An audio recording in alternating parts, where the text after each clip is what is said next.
Welcome to Natural 6! Yay! Thank you for coming back. This is episode 3 of our journey, our adventures in Reliquiae. My name's Harry McEntire. I am your dungeon master. And let's say hi to our heroes. Hello, I'm Aoife Wilson, and I am playing Dolly de Winter, the Tiefling Bard. Hello, I'm Alex Jordan, and I am playing the Kobold Rogue. Hello, I'm Doug Cockle, and I'm playing Kelnis, the Dragonborn Druid. Hi everybody, I'm Hollie, and I'm playing Indelian Rinnan, the Human Fighter. Hello, I'm Ben Starr, and I'm playing Radian Thornbear, the Wood Elf Wizard, and I've just realised a lot of us are very alliterative in our names. Wood Elf, Wizard, Dragonborn, Druid. Yeah. I only noticed it on Doug's. Carry on with the episode. Right, so, shall we... Well, yes, let's play some D&D! Yay!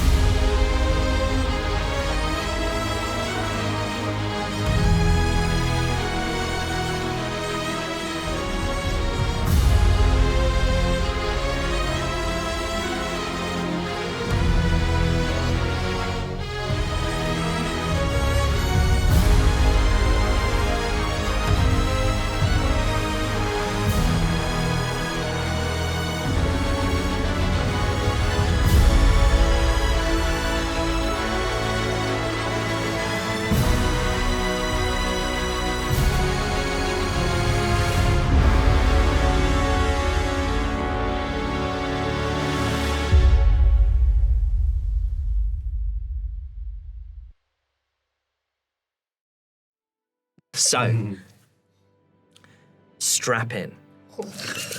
Last time, we began at the summit of Mount Atria in the blighted Palace of the Virtuous, the sky streaked with shimmering multicolored light. Carvilius, Dragonborn member of the Antiqua, lay in the center of the plaza, cradling the body of Aurum, their god. As the rest of the Antiqua realized that they could not bring Aurum back, their thoughts turned to their own deities, and at once they dashed to the various towers that their gods had called home here on the highest peak of the world. I, the character, not me, followed Parvus, the kobold cleric, as they searched for the god themselves, though I observed that Parvus moved with less haste than his fellow Antiqua. Following the cleric across narrow walkways and through ruined halls and temples, they arrived at the tower of themselves. Entering, it was immediately apparent that the god was not there, dead or alive. I confronted Parvus about what he knew and why he had, against kobold culture, taken on a name. Parvus revealed that though he knew nothing of the death or disappearance of themselves, that he and the god had not seen eye to eye for a long time. He also told I that it had been hard for him to be alone, and that the name Parvus had given him dignity. Kelnis followed the elf Barabask as they made their way towards the Tower of Theolon, crying out in desperation as he neared the home of his goddess. The cleric did not have the strength to open the door to the tower, so appealed to Kelnis for help, who was able to open it with ease because his stats are insane.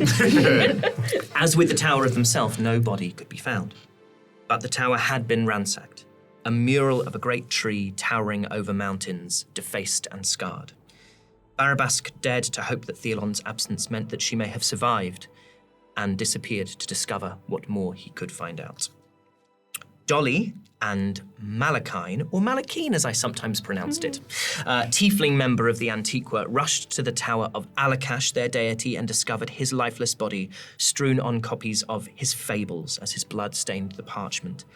Dolly asked the once buoyant Malachine who could have done this, and the Antiqua unthinkingly responded, only one of them, before recovering to claim that she didn't know. Hiding in the shadows, Radian followed the dwarf Gronoth to Ulin's tower. Hearing the rageful sobs of the cleric, Radian entered to see him holding the body of Ulin, her plaited red hair streaked with grey, her skin, just as Alakash's was, deeply wrinkled by age. As Radian revealed himself, he asked Gronoth who could have done this.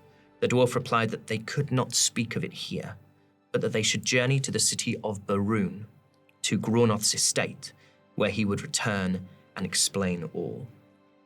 Finally, Endelian and Morgan went after Genevieve, the human cleric of Ignas.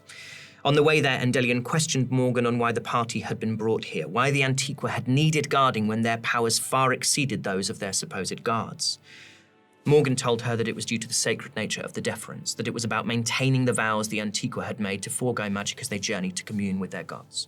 Satisfied for the moment, Endelian continued to follow Genevieve to the tallest tower in the palace, where the three of them found the body of Ignas.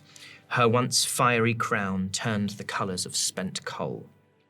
Morgan collapsed at the sight before Endelian and Genevieve, which should have been a dramatic moment, but feels comedic, before both Endelian and Genevieve, somehow sharpened by the adrenaline coursing through them, began to give instructions to shake him from his grief. As the others left, Endelian hung back and looked out of an easterly-facing window.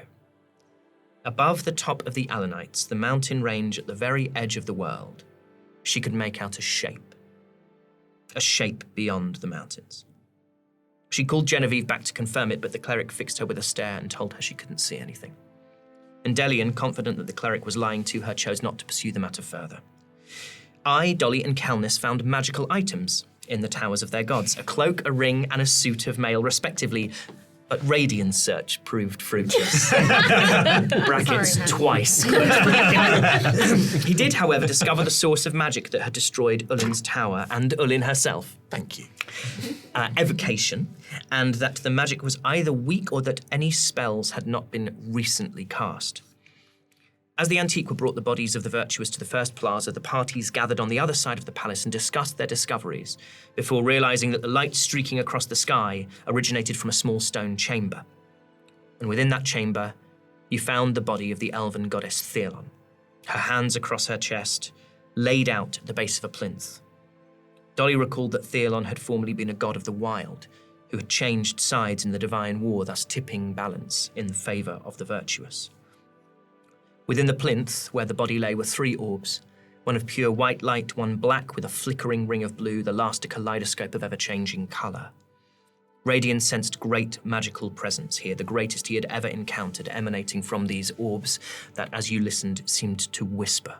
Radian cast Mage Hand and touched the orb of white light, and voices filled the chamber, calling out from each orb, with references being made to a child, the murk, the briar, and the destruction of Reliquiae itself. The voices ended with the words, "The shadow will flood." With this, the orbs dimmed, and I looked out to the west, to a faraway source of light, a great tree towering above the Alanites, a tree in a place that should not exist, that you have been told does not exist. The party tried to make a plan, debating whether to tell the Antiqua, the Web, Morgan, or none of the above what you'd heard and seen, and eventually you agreed to travel to Baroon, meet with Graunoth, and reveal nothing to the others. Once outside that small stone chamber, you heard raised voices as Parvus and Barabask attempted to justify their gods not being found in the palace.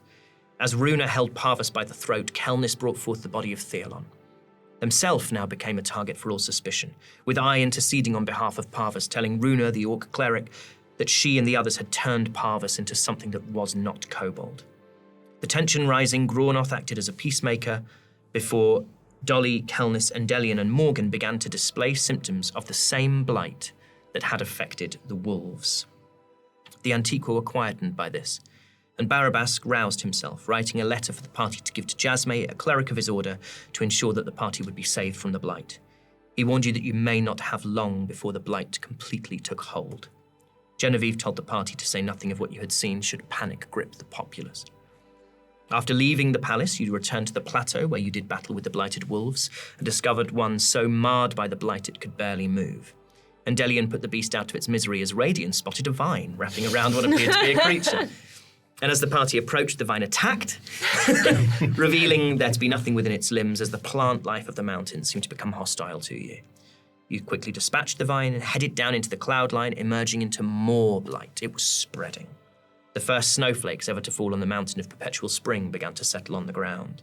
And as you picked your way down the mountain pass, the ground shook and a landslide careered down the mountainside towards you. Through a combination of dashing, daring, and tying yourselves together, you evaded the landslide, a corrupted, once quizzical bear, and even managed to keep Morgan alive despite Delian's best efforts. His own best efforts. It's not mine. I've done nothing. At last, you were clear of the blight, back in the spring sunshine, back among lush greenery of the mountain, and that is where we are now. So the landslide has passed. Those last loose stones are still skittering down the mountainside. The empty smell of the blighted earth begins to fade on the breeze, and the light has started to dim. Night is approaching, and this scarlet sunset over the Alanites glows on the snow that carpets the ground at the base of the mountain.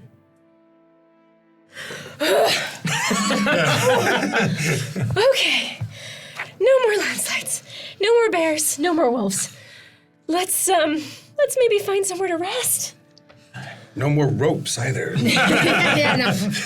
Take it, please. Morgan, you okay? Yeah, I've had better days, but I'm all right. Thank you for keeping me around. It's all right, but if you want me to keep keeping you around, or any of us, we are going to need to find somewhere to just take a minute. I, having been the first one to make it to the point at which, the point of safety, turns to Morgan and just goes, I think you was wearing too much armor. I think you might be right. And he's blowing. he's really It's blowing. tough. Yeah, It's tough. yeah. We need to find Jasmine before we rest, because some of us might not wake up in the morning. So everyone roll me medicine checks. I'll have Morgan roll as well. Oof. Morgan's probably won't be that useful. What'd you get, Radian? 13. 13. And Delian? 13. A 2. Kelnis? Dirty 8. Dirty 8. 10. 10. 18. An 18 from Dolly. Thank Dolly, God. you can feel this. It's almost like you can feel an infection spreading. Like it's like an encroaching cold. You can feel that your extremities, your fingers, your hands, your feet, maybe even the tips of your horns in your case, are starting to chill. But you feel in control of your faculties. And you would all know that you can't get down the mountain without resting. It's too far. It's at least another day's walk. And you can do it, you can push on and do it, but you would take something called levels of exhaustion. And the way that exhaustion works is essentially after one level of exhaustion, every skill check and every saving throw, I believe, that you take, you would roll with disadvantage. You'd still be able to attack normally, but you would start to, and then it would half your movement speed, and then your HP would be reduced, and it's gradually. So you do need to rest. Maybe we should set up camp. Just for the night. Because Radian and I are the only ones who are not blighted. Is there any sense from us that there is this blight upon? That what's our level of understanding of what they're going through? So what you saw is you are seeing in those same places where that cold is beginning to spread on the others, you can see almost like the beginnings of a black frostbite style decay. Much when you saw the wolves were, their if you like, their organs still had a typical color, but their flesh felt corrupted and rotted. Now, what you would know is you don't look like the gods looked. The virtuous looked old. The virtuous looked like they had aged. It seems to be something different to that, but you can see a kind of darkening of the hue, like as if the freshness and the colour is draining from them, and at their extremities it's being replaced by a sort of black, like a frostbite. I turns to Radian and says, They need rest. So do I. It's fine. Should we maybe get to gathering some wood or something like that? Just Set a fire. Doesn't even need to ask. I is skittering about, picking up sticks. Roll me a perception eye. 19. 19. Okay, so what you can make out is there's this little, sort of a little way down the mountain. There's a little cluster of blossom trees, and because the blight hasn't spread this far, these trees are in bloom. You are in that sort of springtime, gentle warmth of the mountain. You're out of that cold, and it's this little rocky outcrop. It looks to be somewhere where you could have good shelter, where you could keep the flames of a fire hidden from predators, but also you could keep it from a wind if a wind picked up. Okay, so I is there any sort of more dry? Because you're saying it's springtime. Is there anything more dry, or is it going to be pretty much? I'm going to have to break off live. I want to make a fire. It's going to be pretty smoky. Yeah, I mean, I would say, as with everything on Mount Atria before the blight kind of hit, it's kind of a paradise. Okay. So Smells nice. yeah. Yes. Nice. So it'll be lovely, like Oh my see the God. eucalyptus. I mean, it's Okay. really great. You'll be Love it. extremely decongested afterwards. Okay, so Sandalwood and oud. I starts making way towards this little shelter, and en route, snapping branches Yep. off as I go, but with some sort of reverence for this place. As I goes down, just going, sorry. Great. So I start to make a fire, get supplies together. You guys start to head down to this rocky outcrop, and you see that beneath the trees there's this soft moss. There's ample room for the six of you to bed down for the night. Is there anything that you guys particularly want to do? I'm just gonna take a load off. I'm gonna take a little seat. Be like, how are we all feeling? We all feeling okay? I feel fine. I Really? feel weird. Tingly. Tingly. Tingly. I have nothing to say. I'm just going to be sat and staring into the fire. Okay. It's all internal. You know, like, yeah. Back home, people used to tell me I could convince the sky it was red, that I could, like, argue a crow white, stuff like that. Up there on that mountain, that was the first time I really felt speechless seeing something. That was not good. It didn't feel good. And Morgan looks at you, and he's been like, you've noticed that he's been very quiet. I mean, you were with him when he saw his god killed, and Morgan is a paladin. You know, Morgan is a holy warrior from his power comes from his god, and therefore, or his goddess, I should say, and therefore he has been, throughout his life, you can assume, very connected to her. And he has sort of almost shut down since he came from the peak of the mountain. And he nods along with you, and he says, "The world's changed." Yeah, it feels that way. And now, every time I think of that, I can't even call it a wolf anymore up there. I don't want to end up like that. That's crawling along on its belly, barely able to say or feel anything.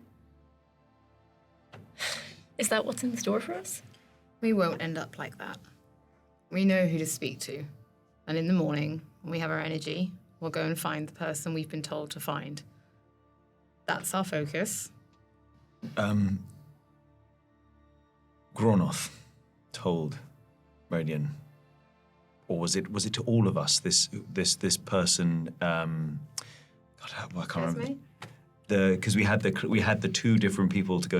We could Yeah. always, So you've been told. So I think it was specifically just Radian Exactly, was yeah. told. You all know that you need to go and see Jasmine, Yeah. who's a cleric who will have the skills, it's believed, to make you whole. And then I don't know how much of this. It depends how much of this conversation Radian would have shared with his companions that he had with Grawnoth at the top of the mountain, either in the tower or on the plaza afterwards, where you told him that you Because needed I answers. believe he held information back about most of it. But I think maybe in the last episode, correct me if I'm wrong, Radian spoke about it, or maybe he didn't. But You said you need to. I think you told them that they need to go to Baroon. Yeah, you did. Yeah, yeah, and you may well have mentioned Brynhilde, who is the captain of Grawnoth's household guard. So, in that case, if we've been told that, I want to, while this discussion is happening, maybe slightly more between the blighted, I want to sidle up to Radian and say, "What is in Baroon?" I don't know. Roll me history checks with a disadvantage, the pair of you, because you are the two people least likely to know about. So roll twice, take the lowest. 6. 6. But I do have a +4, so it'd be 10. A 10? What did you get, Did you get a nat 1? Fantastic, cool. Yeah, So, yeah. so Radian, you would have seen a map. You would have kind of a vague sense of the world. I think, this is anything beyond where you have lived most of your life is still an anathema to you and is still something that you're just trying to comprehend. Even the scale of travel, even the distances that you've gone. You know, it's a little bit, if I take one more step, it's the furthest away from home I've ever been, but you're constantly in that state. And so when you first met the party in Brack, just in the estate just outside of Brack where you met the spinner, that's the furthest you'd ever been. And then you travelled to Escalon. You never would have been to a city like Escalon. And then you would have been in the ruins of Alvelion very briefly. You never would have seen anything like Alvelion. And so I think it's like a second language. It's like a language you don't speak, the geography of this world. But what you wouldn't know, Radian, is that Baroon is the new capital. Baroon is a city that was made as a response to the abandoning of Alvelion. When the gods left Alvelion, it was decided that, okay, well, we need a new capital. And rather than the old-fashioned way of making cities in Reliquiae would have been that the elves found a city and the dwarves found a city, this is very much like, we'll all found a city. So you, with a 10, that is what you would know. It's the new city, it's a capital city. Right. I don't know much about it, to be honest. I don't know much about anything. I just read about it. I thinks we needs them. We needs to help them. Little dragon, we are so out of our depth here. We're wandering around aimlessly thinking we can do this and we can do that. Do you not stop to think that we just spent however many days defending people who are so much more powerful than us? I don't know you. I know these people. Sure, we work together. We are running blind here. All we know is we have to go and see some woman called Jasmine because some other person that we just met tells us to go and see them. We have no free will here. The gods are dead. We may as well be. Can I overhear this conversation? Roll. So are you trying to have this conversation quietly? Yeah. Okay. So let's have you individually roll stealth checks.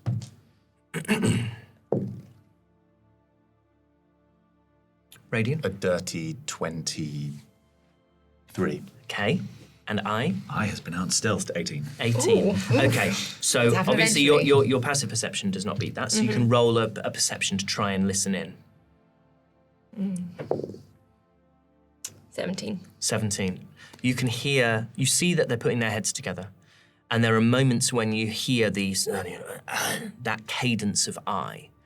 But in terms of actually what Yeah. they're saying, you can't make anything out. And I think Radian notices that you're trying to listen. Okay, hang. Roll me perception on that. If you're trying to keep your eyes out, you're... At 18. Yeah, I reckon. Okay. Yeah. So you clock, Radian. Can you see that one there? You're trying to listen in. Do you wonder why I try and save them? I don't save them because I care. I save them because we need them.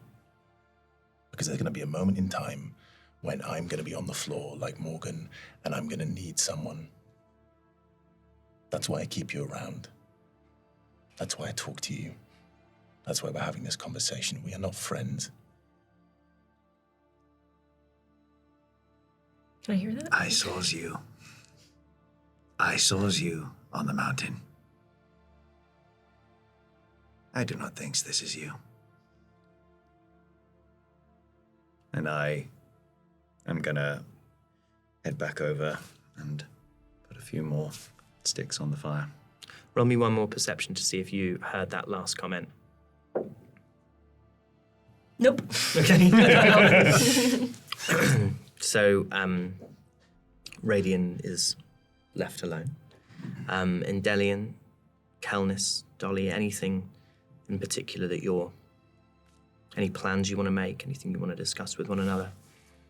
You're staring into the fire, you said, Endelian. It's just looking at your hands, staring into the flames. Roll me perception, Endelian. That wasn't great anyway. It was 9. Okay.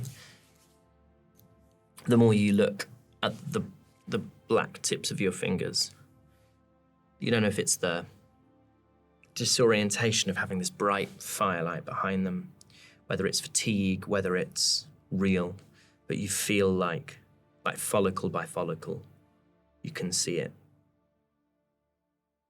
over the time that you're staring, moving further down towards your knuckles. I think I just look at it. I just sort of say out loud, it's a great mess we found ourselves in. Not to anyone. It's not even a question. It's just a statement. And just go back to looking into the fire. Why did you find yourself in this mess?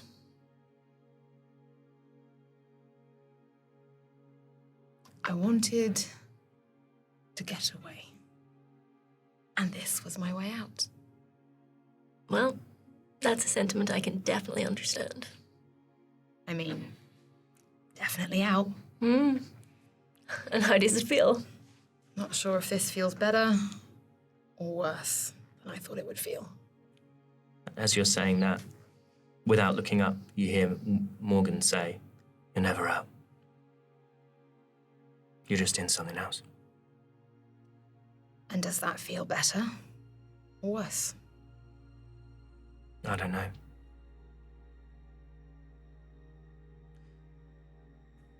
One cage is the same as another once you're inside it. Doesn't matter the color of the bars. But is the cage bigger? Sometimes it feels that way. Then maybe that is better. And he nods. And how did they craft your cage? Roll me flat persuasion. Yeah.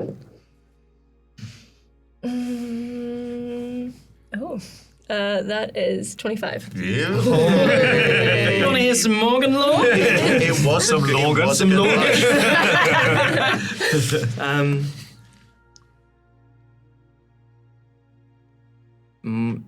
Morgan looks up and looks at you, and you watch him. You sort of see this weighing of his options. You see him sort of trying to decide. There's a sense in which, to talk to you, he almost has to, despite the fact he's had a terrible time on this mountain, he has to kind of lower himself, because his role here is not to give of himself. His role is to escort you, to command, to have a sense of how things have gone, and they've gone really bad. He says,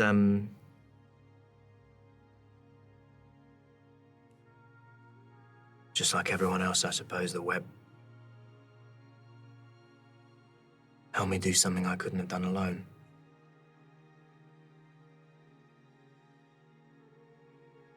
It helped me hurt the people who needed to be hurt. And that sometimes still feels right. Sometimes that still feels good. But the rest of the time, I don't know. I have nothing but the web. I have no one but the web anymore. Yeah. That's how they get you. Same story for you. Something like that. Yeah. But, hey, sometimes better than nothing. Top of that mountain would have been a bad place to be alone. True. At least we weren't that. Yeah. Yeah. I sits and says, "We is not alone." And throwing little sticks in, reaches down and looks and catches and has a spoon. So hand it to Calnis, and as I hand it, I say, "You is strong, big scale." You is wily, little brother.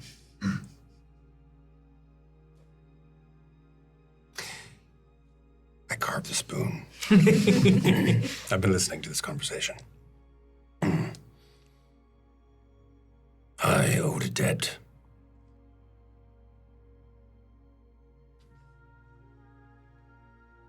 And the web killed my family.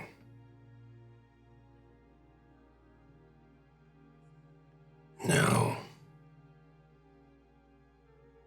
I want to find out who. I'm sorry.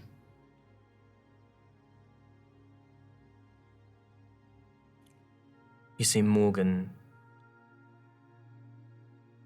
gonna roll. And it's as if he's trying to place.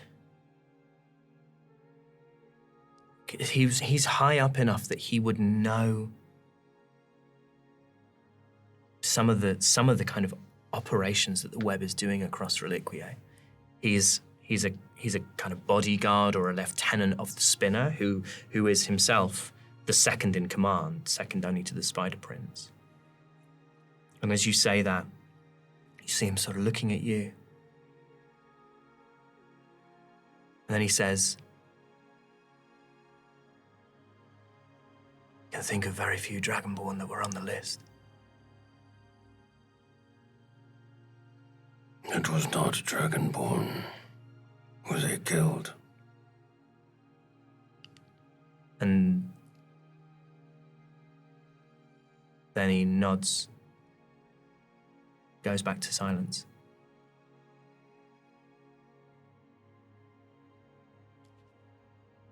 I think you're all neat.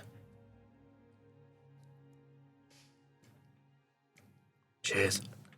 We've only known each other a short time, but I feel I am among kindred spirits. Spirits of the damned. Tingly ones as well. Well, damned or otherwise, they're hard to come by, so we'll take what we can get. And then Morgan says, "We should rest. I'll take the first watch."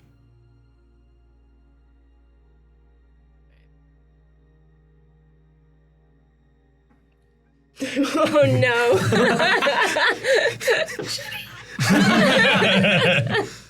But also like, really? You found the web? So are you. We're all. Yeah, but I'm in it by force. Like, this is some super high up person who's been sent to check on us. You know, to report back on. I don't know. Listen, stay if you want up all if you want to go on guard, at the same time. Yeah, you know what? I will. He's indicated that he would like to get out. I just Morgan banter aside, there is something I wouldn't trust about someone who is just sent to basically report on what you're doing. That's what he's here for. His entire job is to make sure we did our job and to let them know we've done our job. And it's all gone absolutely haywire. Yeah. So for me, Morgan just represents like a literal spy. And there's nothing that I've seen from him so far that really makes me think this guy won't go back and tell the spinner everything he's seen. So for me, it's a trust issue. So I'll say, I'll join you for that first watch. That conversation is going to be great. It's going to be minimal. I could do with the company. We're going to wake up and they're going to be best friends. Braiding each other's hair. Human besties. So anything that the rest of you want to do before you sleep? Yeah, I think Radian wants to pull Dolly aside.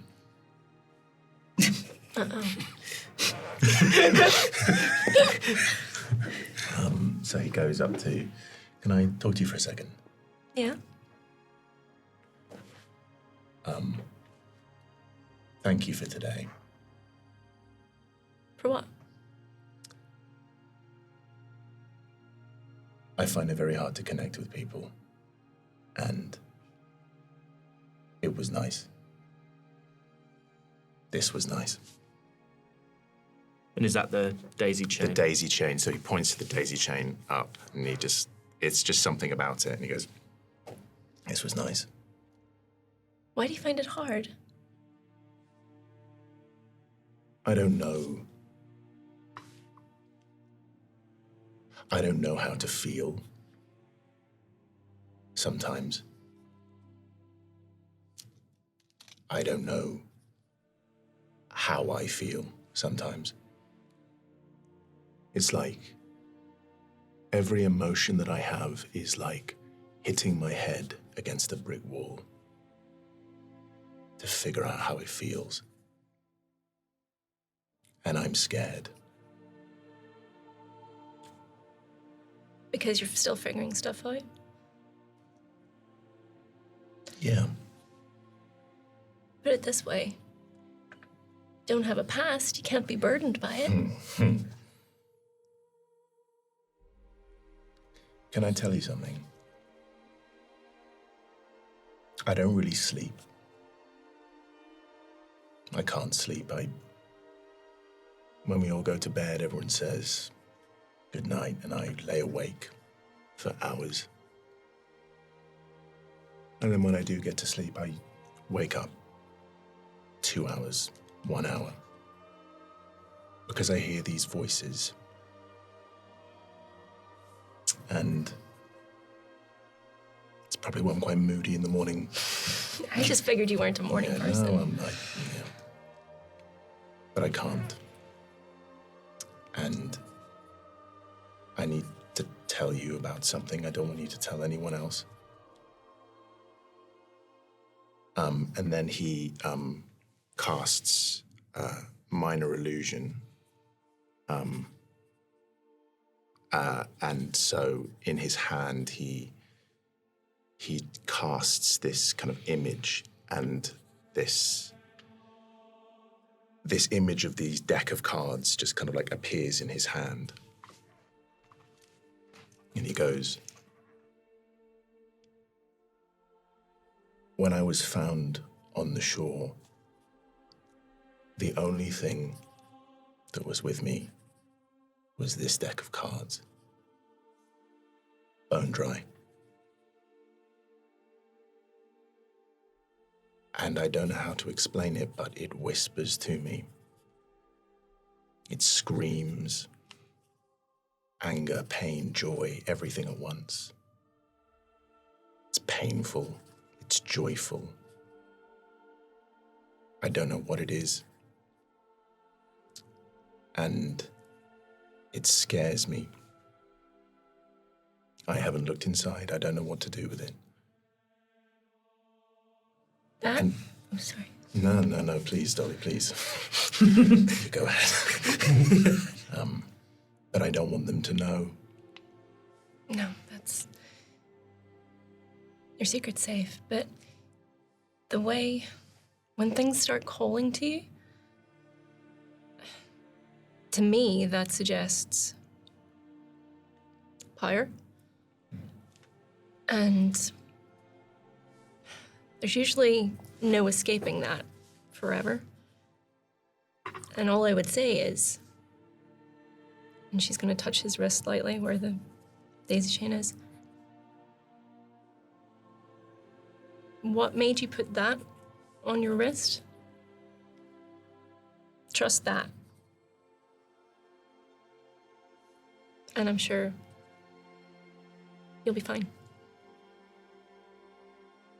Okay. Also, I was really mean to I just now, and I don't know why. He kind of just brings it on sometimes. It's just a I bit said some cathartic. stuff, and I It's kind of like, instantly regret it.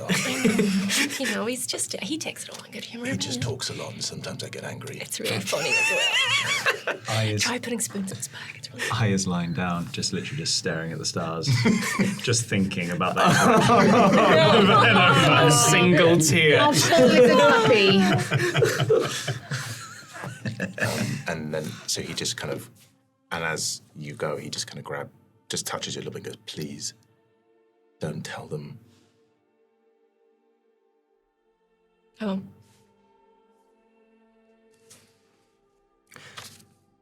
So, Radian, Kelnis, I, and Dolly. Put your packs underneath your heads. You lie down on the moss, and Endelian and Morgan are left to take the first watch. You don't even sleep. You don't know that. Radian convincingly closes his eyes. And Morgan has, at this point, he has this set of, in fact, what does he have? He has a breastplate on. And this breastplate, he takes off the leather straps. He sits there in this kind of padded undershirt that he has, his sword and his shield by his side. And he reaches down and picks up a small stone, sort of the size of the palm of his hand. And he's looking at the breastplate. And you see that on the breastplate, across the chest, underneath where his kind of collarbones would sit, is a motif of flames. You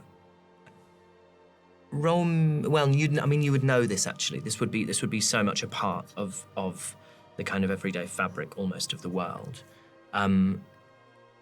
It's the image of a flame with a sort of like a diamond at its center, is the image of Ignis, your goddess. And with this stone, he starts to scratch that off. Almost like he's trying to, or like kind of knock it out, removing that motif from his breastplate.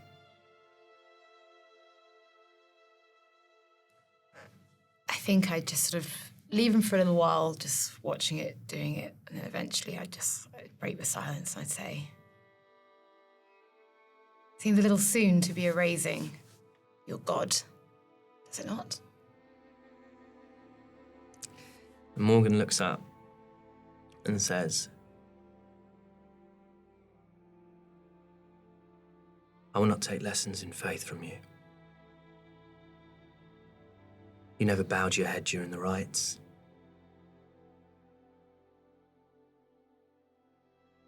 When you've lost things, every loss is harder than the one before, because you have less left to lose. Do you think I haven't seen loss? You strike me as someone who's always had a choice.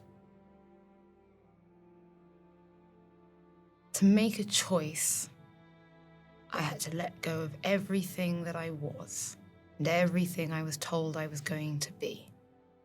And that loss gave me the freedom to pick up new things, to build who I wanted to be, rather than who I had to be. For me, loss was the ability to make my own way. And I didn't need faith for that.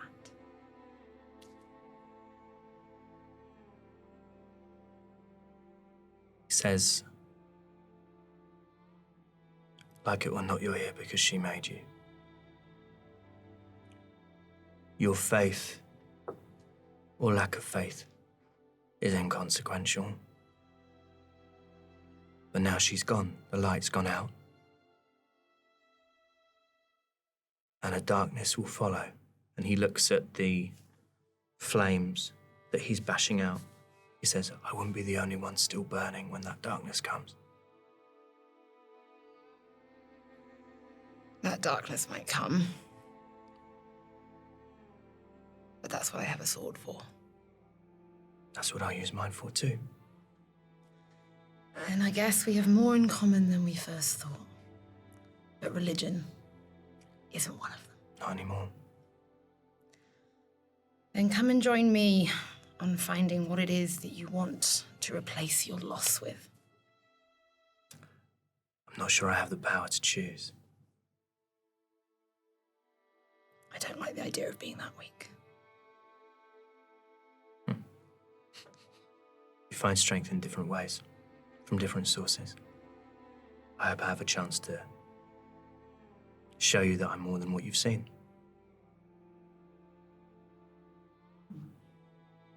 When the time comes, I'll be ready.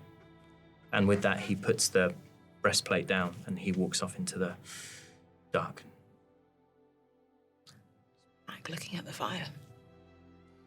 God damn, I'm gutted I was asleep for that. Radian goes.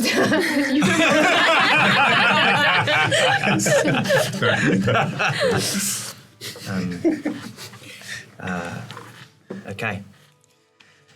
Roll me a survival or perception check, Endelian, please. Oh, jeez. She did. Which one are you rolling? I'm gonna roll for survival. So that'll be a 16. Okay, this is a really good spot to have had this camp. You're listening out. After a time, a few minutes, no more than that, Morgan comes back, sits by the fire with you, both looking out, listening into the dark. Neither of you got dark vision, but you're right. Your ears at least are sharp enough. This never ends well when it's dark, right? That's all I've learned. And this was a good spot to pick. There's you don't hear the howl of wolves. You don't hear anything approaching you or see anything approaching the fire. Well, she can't see anything. She can't see anything. Obviously, there is stuff just beyond there. You're all, and the others are killed, but they're beyond. They're beyond the fire. And you reach the end of your watch, and God. you are also able to rest. And the rest of the night kind of passes without incident. And you wake. So when you wake, you are level 4. Yay! Well done, everybody. You made it. Yes. And that's the end of the game. So what we're going to do now is we're going to actually have you roll your HP now. I've been cooking. You've been cooking. So you've got a hit die for your character class. It's a class rather than your race. So, Radian, you will have a D6 as a wizard. I think I and Dolly and Kelnis all have a D8 as a rogue, a druid, and a bard. And then Delian will have a D10. And Morgan will also have a D10. Oh, they're besties. We're besties now. So let's... you roll those and you add your Constitution modifier to them. Now we have a little homebrew thing, which actually is stolen from my friend Joe, who DMs one of my home games. Thanks, Joe. If you roll a 1 the first time you roll, you get to re-roll it. But if you roll a 1 the second time around, you have to keep it. Because HP's kind of necessary, and it's no fun to constantly, as Dolly can attest. Yeah. So, should we start with Radian? How many times do I roll? Just once. You're adding 1 more level. So you roll 1 per level you level up. I'm so nervous. I want it so badly. I'm going to roll it in. You either want to roll a 6 or a 1, really, because a 1 is essentially allows you to roll with advantage. A 6! Yay! Maximum HP. So what is your Constitution modifier? +2. So you gain 8 HP. Wowee. Wowzers, trousers. Radion's a chunky boy. Yes, he's a serious tank. Yeah. The tank. He enters his steel. tank. He enters his tank. He's a horrifically scarred. Yeah. And Delian, you roll your D10. Wow. A 6. A 6. A 6 plus your Constitution modifier. An 8. An 8. Oh, wow. Lovely. No, her Constitution modifier is not an 8. No, Yeah, what? 2 so she has to make plus it. two. Okay. Why? So you have a +8. She has a 26 in Constitution.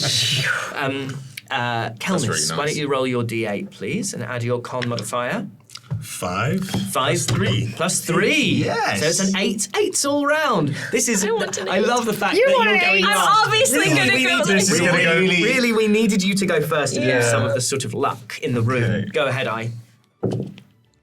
A 4. It's a 6. A 6.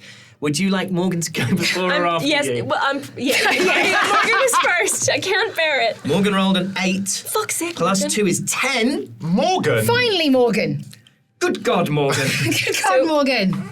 I have to preface my roll with the fact that my Constitution modifier is 0. It's a roll in the raw. Roll. What are we rolling? A Lord. 6? A D6 or a D8? D8. We raw dogging this. We were rolling a D8. Come on. Come on, Dolly, because also... Oh, reroll. Oh, it's a 1. Okay, reroll. Reroll. It's a 1. Okay. She's raw dogging it. I've been cooking this the whole time. Come on. Come on. Come on. It's overcooked. Was it another one? What was it? Was it another one? Yeah. Was it? Okay. Can we It's a edit 2. this out? Can we edit this out? It's 2. It's 2. Okay. Okay, sweetheart. It's all right. You'll be all right. And do remember that you've got -4 of your temporary HP at the moment because you're I'm blighted. so delicate and fragile. Okay. I'm a fragile little So flyer. your max HP is 18 now. So we're gonna break 20 at some point. We definitely are. Morgan's Just had a full night's sleep. You've been barely sleeping. You've woken up and gone, I feel great. I feel so good. Morgan's is 37. Not so even blighted anything.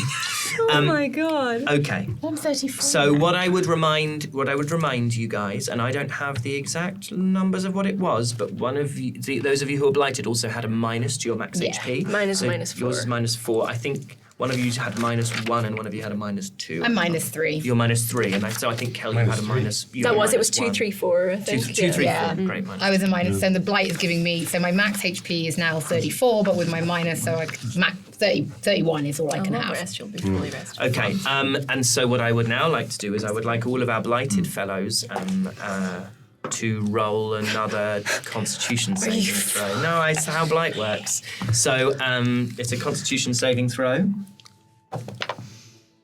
What did you get in Delian? You should have let me go 9. first. 9. Kelnis, a Constitution saving throw from you, please. And Dolly, why don't you do yours at the same time? You already done it? No. Oh, okay. Morgan failed. No, It's just the standard Constitution Saving modifier, throw. right? Yeah, so if you look on your character sheet, you might have proficiency in Constitution saving throws. I don't know if you do. Where would it tell you that? So on the first page, Ability on your saves saving and throws, senses. it will either it might have a little black dot next to it, and if it has a little black dot, it means you have proficiency and can add your proficiency bonus to that roll. So, where it's got for me up here, it's got saving throw modifiers. So if you go into, so are you looking on D&D Beyond? Yeah. Okay. Are you on a laptop? So just under your strength, dexterity, constitution scores across the top, right, left to right, in the box literally below that. This is your saving throw, so you've got a +3. Okay. Okay. Of course he has. Of course he does. Okay, 16 plus 3, Okay. 19. Okay. What did you get? Do you really have to a 3? I got a 3. Okay, Morgan rolled a 3 plus 2, and you rolled a 9. Yeah. Okay, so everyone who isn't Calnis, roll another d4 and subtract that from your maximum HP. Morgan rolled a 4. Jasmine better be Okay. good. Okay. I'm still rolling low. I got a -3. Okay, so -3. So you add a further -3 if you like. So I'm 28 HP now. 28 HP. Assuming we. Morgan's gone down to 33, and Kelnis stays as he is. Okay, let's heal everybody. Let's give everybody a long rest. so squishy. Long rest. You are apple bottom jeans boots with the fur. You are right now. It truly is. Truly. I mean, like, it's like you just don't want. I don't want it. Don't You want want it. to die. No, that's Morgan. Yeah, that's true. Yeah, it is. It is. Morgan's jealous of Dolly. Who needs it? Useless. Who wants it? Who's got it? HP. Crying over his. And we get all our spells back, right? You get all your Flame spells arms. back, All your spells all your back. fancy New bits, you get all your spells. wild shapes back. You get. I mean, I don't want to excite everybody, but Radian has hypnotic gaze again, so that's pretty I cool. want some of that hypnotic gaze on me. So you wake, the sun rising again over the Alanites, the ground carpeted in gold as the light hits the snow. And unless you have anything you would like to do, you can start descending the mountain. We move? Oh, no, actually, I would like to try and sneak some spoons into Radian's bag. Roll me a sleight of hand check, please. That is, well, it's an 18 on the dice. Well, it's good that you saved the roll for that. Yeah, I know. Right? Like, the important stuff, guys. Get it right. Yeah, it's a dirty. Oh, that's 22. 22. Okay, roll me a d8. Where's Dolly getting these spoons I don't from? know. I really, truly don't know. I know where they are at this point. Like, I know they're in your bag. D8, 3. Okay, so you get 3 spoons from Kelnis's bag into Radiant's bag. Can I Is also that- put a single daisy in there as well? Absolutely. Yeah. Absolutely. I would like to just very quickly run around and just check the fingertips. I'm literally just Okay. The necrotizing and just a little, it's fasciitis. literally just a. What are you Right, thinking? I doesn't say anything. I just. No, if you don't know what you're looking for, you're just looking at them. Roll me medicine. Yeah. Roll me medicine. Let's see what natural affinity he has. 10. Write it down. 10. They look slightly blackened. Okay, so you start to make your way down the mountain pass. It'll takes you about half a day to get down that mountain. Is there anything anyone would like to do on their way down the mountain? Yes. As a matter of fact. Yeah. I think, I think because we've seen the squishy one just get pummeled, I'd like to offer. We are horrible, immature adults. Moving on. I'd like to offer this wonderful chainmail. The lizard's gone. The lizard's gone. Liz has gone. As you said, the squishy one gets pummeled. I think everyone's lost it. Put it on a t-shirt. Yeah. Move on. There's character stuff I'm happening. going to write it in the notes. Squishy one gets pummeled. Great. Squishy one gets pummeled. Do go ahead, Kelnis. I'd like to offer this wonderful magical mail that I found. Do the voice. Do the voice. Hey, Dolly, you want my mail?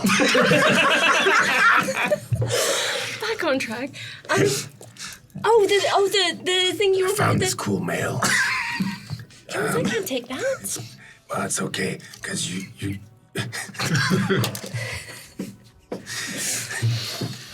you need it. Yeah,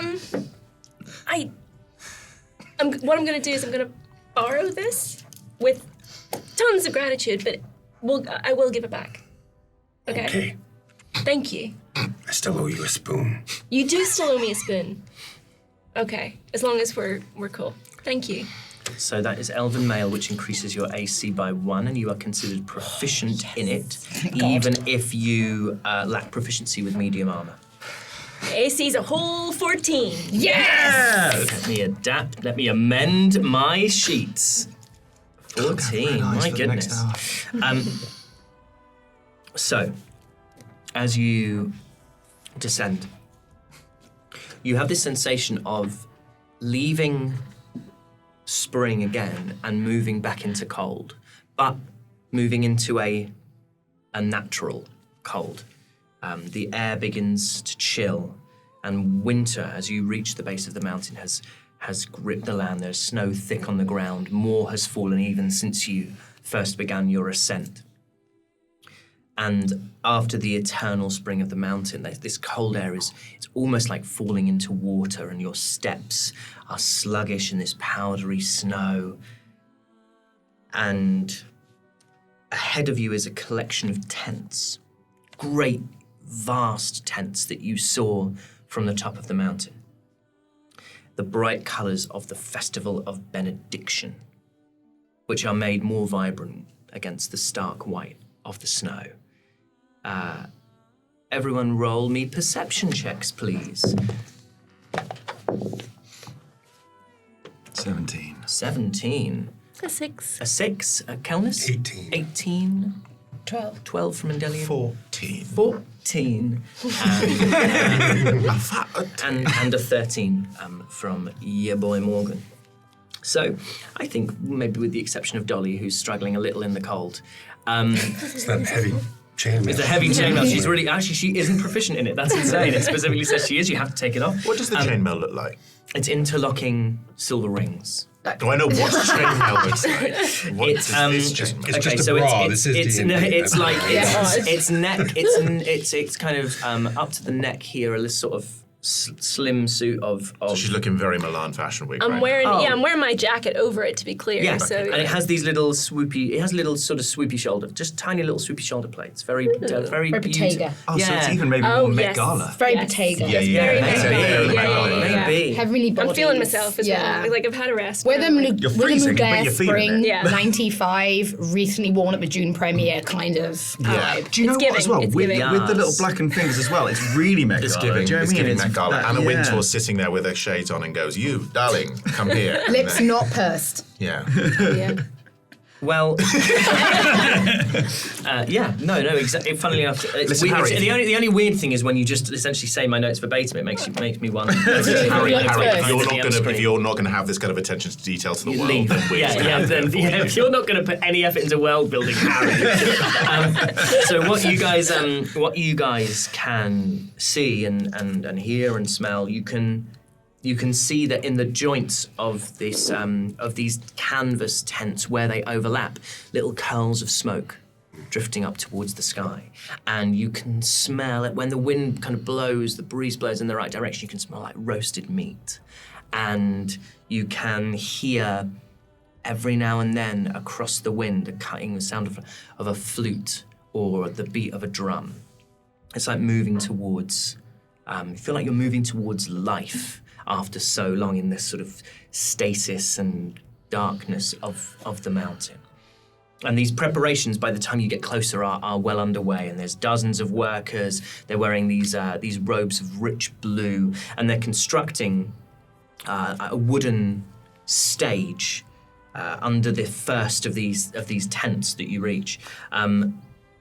They're bell tents, and they're supported by these huge poles. Some of these tents are hundreds of yards in diameter, and they've been specifically erected to house and shelter from the elements, the thousands of people who've made their way here for the Festival of Benediction. To remind you guys, this is the festival that marks the true beginning of winter on the second moon of winter, and it's the time when the Antiqua descend from Mount Atria with instructions from the virtuous and give the teachings that the gods are going to want acted upon this year. And this would have been, how many times would this have been? So this is about 100 years, about a century Okay. It was ever since the Virtuous abandoned Alvelion, the same year in which the city of Barun was We're going to founded. be well disappointed. Would they know who we are? Would they have, people would have recognized, we were the invisible people. We're just... In the same way that you wouldn't recognize a guard. So, what I would say is the specific retinue of the Antiqua would know who you were. Yeah. So within this crowd, there are pilgrims, travelers, entertainers. There'll be stall holders for whom this is like the best week of the year because they cure a load of meat and they are able to sell loads of it, and and so it would be a real festival vibe. They wouldn't have any idea who you were. There'd be no reason unless by some miraculous chance you grew up in the same town as them. But in terms of the people that you were with, you would have gone to Alvelion first. You would have climbed the mountain pass from the city of Alvelion, and in that time you would have been in touch with or on the periphery of the various households of the Antiqua. So the Antiqua are unmarried, they don't have children, but they would have sort of clerics who would travel with them. They Sexy would concubines. maybe not sexy concubines, but I tell you what, if religiosity is sexy, and they'd have people who would take care of their who would put their tents up for them and all this kind of stuff. They'd have like a sort of retinue, an entourage of maybe 15, 20 people, probably per member of the Antiqua, and they might recognize you. But as you approach these tents, and you see as well that these huge poles that are too big for you to even get your arms around that are supporting these tents, they're carved in sort of almost hieroglyphic-like, the story of the virtuous, the stories of the creation of the world. And you see this sort of swirling pattern like a track going all the way up to the top where it's kind of lost in the distance. And then from inside these tents, you can now hear and smell the things that you were starting to hear and smell outside. Whistles and drums, clamor of conversation. You can hear like traders who are hawking their wares to the crowd. There's these thousands of people that have congregated at the foot of the mountain. But for now, where you are in the area where this stage is being put together. Everybody roll me perception checks. Let's have anyone. Did anyone get above 20? Did anyone get above 15? 19. 19? 17. 17? 19. 19? Oh my God, no, 9. 9? I got 9 as well. How did Morgan Don't be do? proud of that. Morgan got a 16. Oh. The tide's turning for old Morgs. It's really not. It's really It's not. really not. Okay. So what you would all, apart from Ian and Delian, who are maybe just I just want wine. well, exactly. The only thing looking wine at- Mum and Delian wants is a glass of wine. You have travelled for. It took you probably another 8 hours to climb down, and it's just, presuming you set off about 8 o'clock in the morning, kind of sun up in the winter is probably sort of 7 o'clock.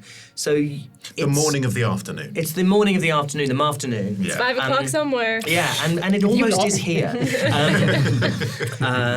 But what the rest of you would notice is that of these various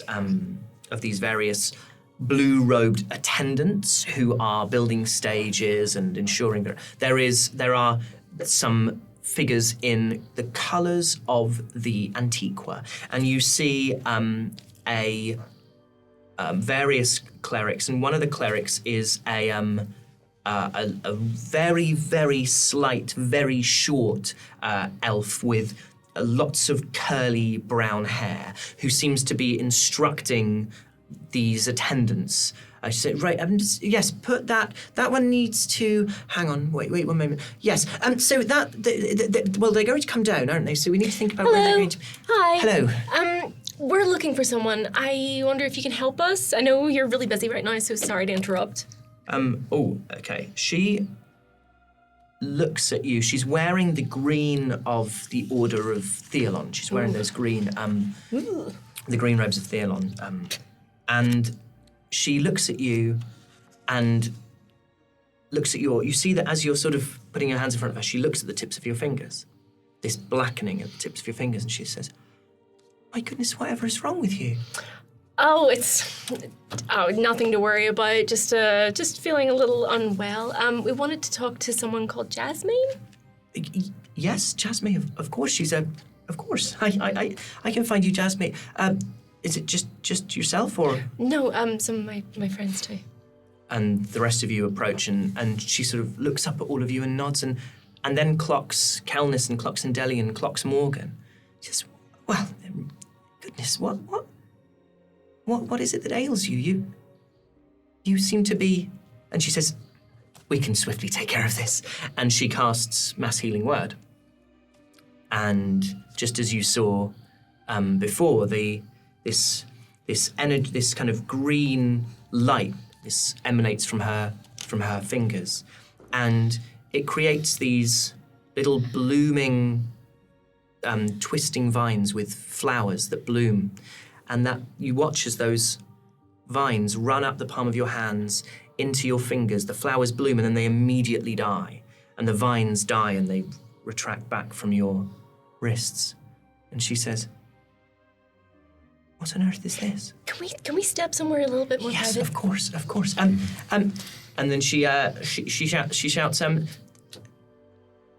"Take over!" And sort of doesn't give any direct instruction to anyone, and then just immediately kind of sort of ushers the six of you, out of the way, into a sort of an area of this underneath this tent where there is less activity. And she says, "This is. I'm sorry that I can't help. I thought. Does it hurt? What is it?" It's a long story is what it is. We've been told to talk to Jasmine. I mean, we really will directly. It's kind of, time is a factor here. Were you up the mountain? I'm so sorry. We've been ever so busy. The Antiqua are descending, I presume. Delian's just gonna completely just be like, Jasmine. Roll me a persuasion check with advantage. She's got no interest in holding you up.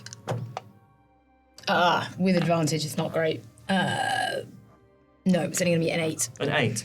I mean that she's not. Well, I was gonna, yeah. She's got no reason to stop you. Right. Of course. Yes. I will. I really appreciate you trying to help. It's just we've been instructed to go straight to the source, as it were. You're right. Well, please come with me. And she leads you further into the tents. And once you're out of this first one, which is almost off limits, if you like, to the general population, they're not ready for people to be here. This is the stage. They'll be laying out seating. They'll be opening it up so that when the Antiqua descend and give their stories and give their teachings, everyone's going to be able to hear, and it's going to be a kind of a great address. But what she does is she leads you into these main tents, the main hubbub, and it's like a city has sprung up overnight. There's spice traders, there's food vendors, the musicians, there are taverns, there are children running around, people have brought their dogs, it's just You mentioned children and Kellis and there's this huge crowd. There's apothecaries, there's people selling trinkets, offering silks. You hear one voice just going, "Precious trinkets, precious trinket." But you hear this sort of other people going, "Handcrafted, cleric blessed." You hear all this sort of things being called out. Who will buy this? It's very much like Lionel Bart's Oliver exclamation mark. And I auditioned for that as in my local theatre when I was a kid, and I didn't get Oliver because I was too young and probably not talented enough. And I remember crying. It'll be the talent. And look at you now. Be the talent, and then I Western debit. Right. So you are led into this sort of hum, this throng of people through this really busy, bustling marketplace. It takes you 10 minutes to negotiate your way through these stalls that have been set up. Every time you pass somewhere, it's like being in a kind of great bazaar. People are offering you things. Oh, have this, try this, try this, try this. And this elf who is his eyes are shining. She seems quite focused. She seems a little concerned. She keeps checking back over her shoulder to make sure that you're still there. And she leads you through this throng of people and into a much calmer tent. And you see a tall, statuesque-looking elven cleric in, again, green robes, wearing armor over the top of her robes. And she is speaking to a little congregated group of all denominations, of all races. There seems to be a place for mutual study, like a place for kind of religious study. And she is reading from the Songs of Theolon, which is the elven religious text. And you do catch a few words, which is only through the goddess' mighty hand does beauty come to grace this blessed land, which is the verse that Barabask's song was based on. It's a kind of favorite of the elves. And you watch as this very, very small elf comes up and puts her hand on her, and from where you are, you hear her, my apologies, sister of the earth, but they bring news. They say they have to see you. I think they've come from the mountain. And this cleric immediately dismisses those in front of her, and they scurry away to other places, and you are left with her, and she comes and stands in front of you, and she says, "What is it that you need to tell me?" The gods are dead. Going right out with it. We have Your a note. gods. Just have a note for you. Your gods are dead. Sorry, so Barabask sent us. You see Jasmine, who you can assume it is, stares at you, Radian, and then looks to Dolly, and then Morgan reaches into his pack and says, we have a letter. And she opens up this green gold scroll case that you were given, and takes out the letter and reads it. And you see immediately the horror of what you've just said and the horror of what she reads is compounded. And it's like she can't look away from it. And she keeps reading, and she keeps reading, and her eyes flick up to the 5 of you, 6 of you with Morgan, and then back down to the letter. And she takes a deep breath. Roll me insight. Remind me to tell you about tact sometime.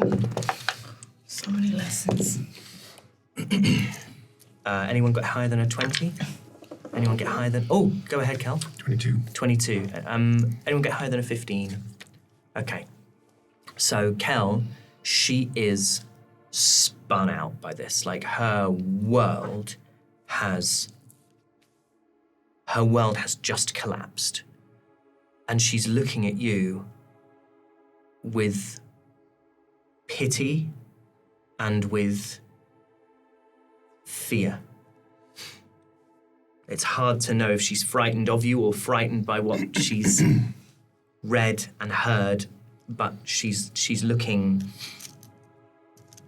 She is profoundly shocked by what she's just. Do we know what's in the letter? You haven't. Morgan's been carrying the letter. My lady, what did you read in the letter?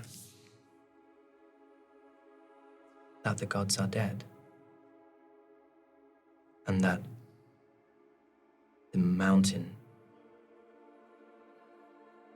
is sick. I hold up my hands. And this same sickness afflicts you. And my fellows. Morgan holds his hands up.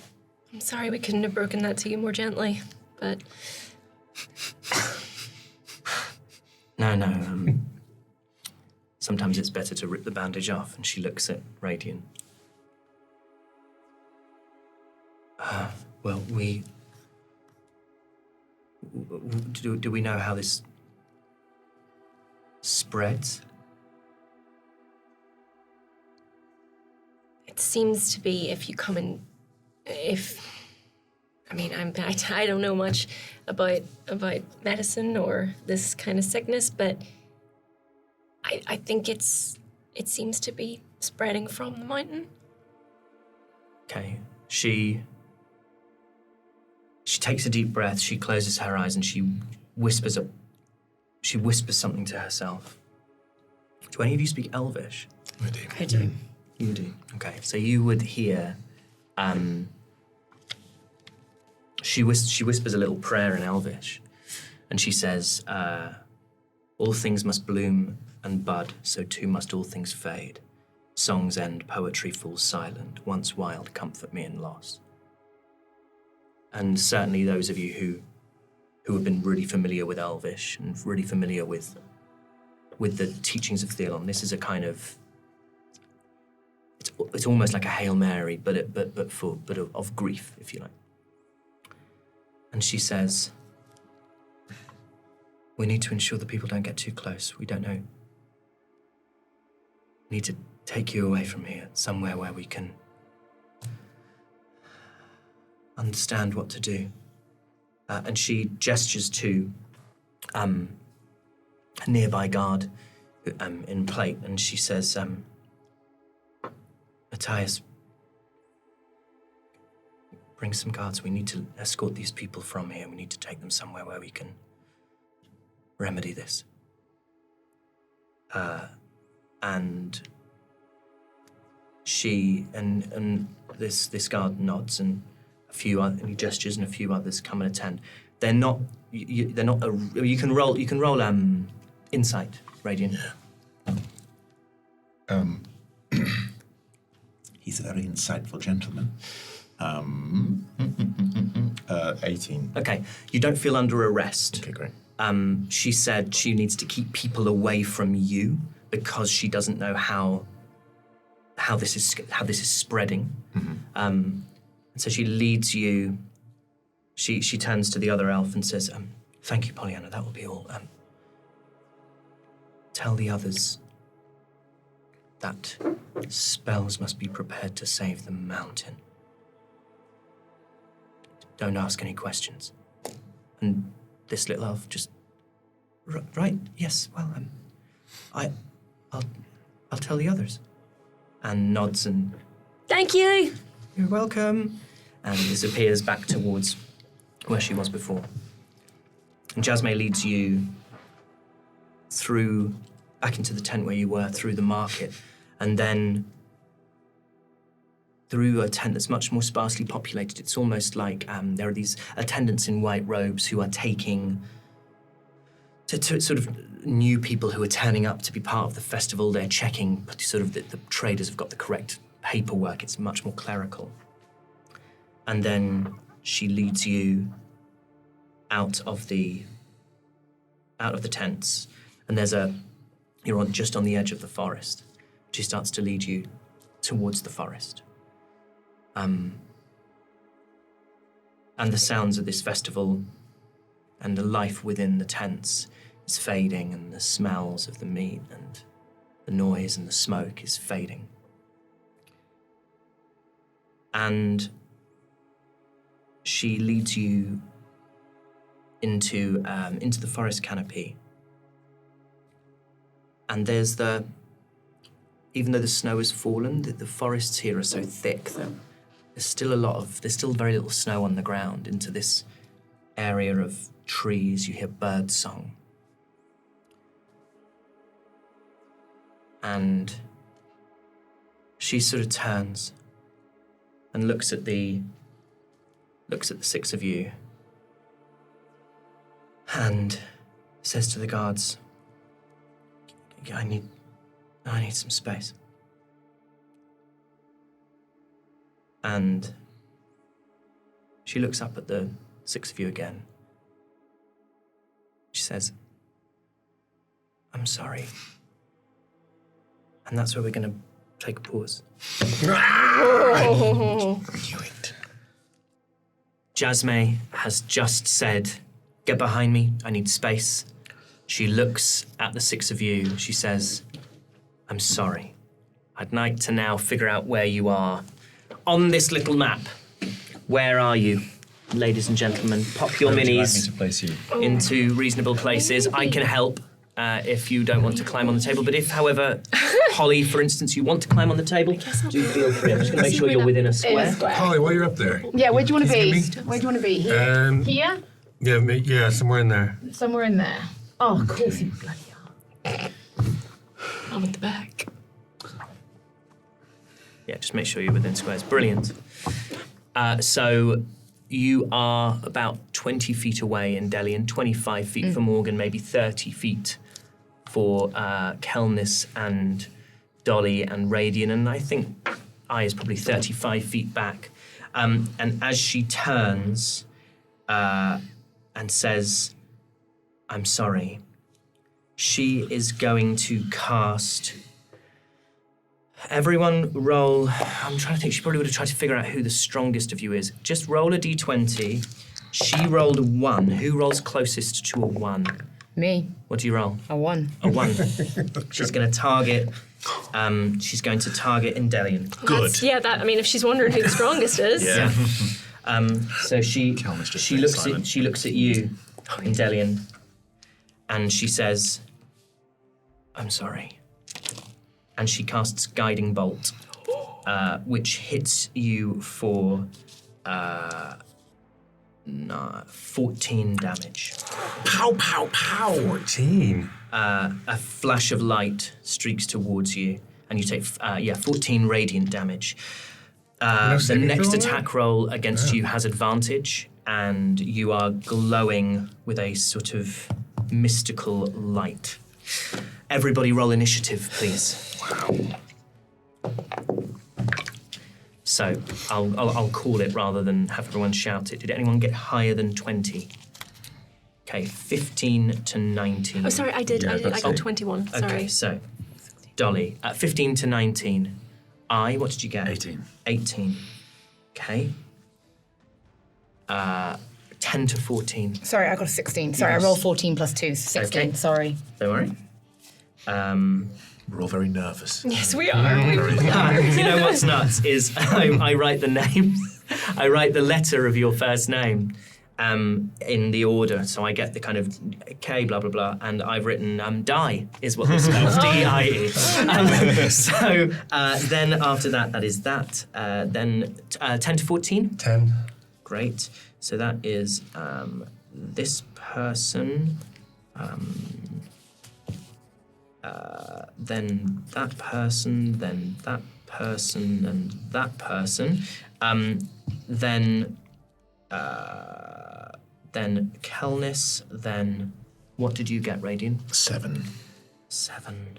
Everyone's favourite toxic wizard. Everyone's favourite toxic wizard. Manic Pixie Dream Boy. Okay, so, Dolly, that is your turn. You have 4 guards. You're looking at Jasmine, who's in the centre. To her left is the beefy-looking captain, and behind there are 4 guards. Okay. I'm going to look that captain directly in. I'm about 30 feet from him? I would say we are 5. Yes, I would say you're about 25 feet from him, in fact, because in the straight line. 25. I'm going to turn and look that captain directly in the eye and say, there are 2 outcomes for you today. Number 1, you die here, right now. Or number 2, you put down your sword, you walk back, and you enjoy the festival. I suggest you take option 2, and she's going to cast suggestion. Cool. What does he have to roll? He has to roll a wisdom saving throw. This is literally a spell called suggestion, where I suggest a course of action. That is a 19. He rolled an 18 on the die. He has a +1. Is there anything else you want to do, movement-wise? Any bonus actions? I'm going to look at Radian. I'm going to look at Endelian and be like, we really need you to step up here. And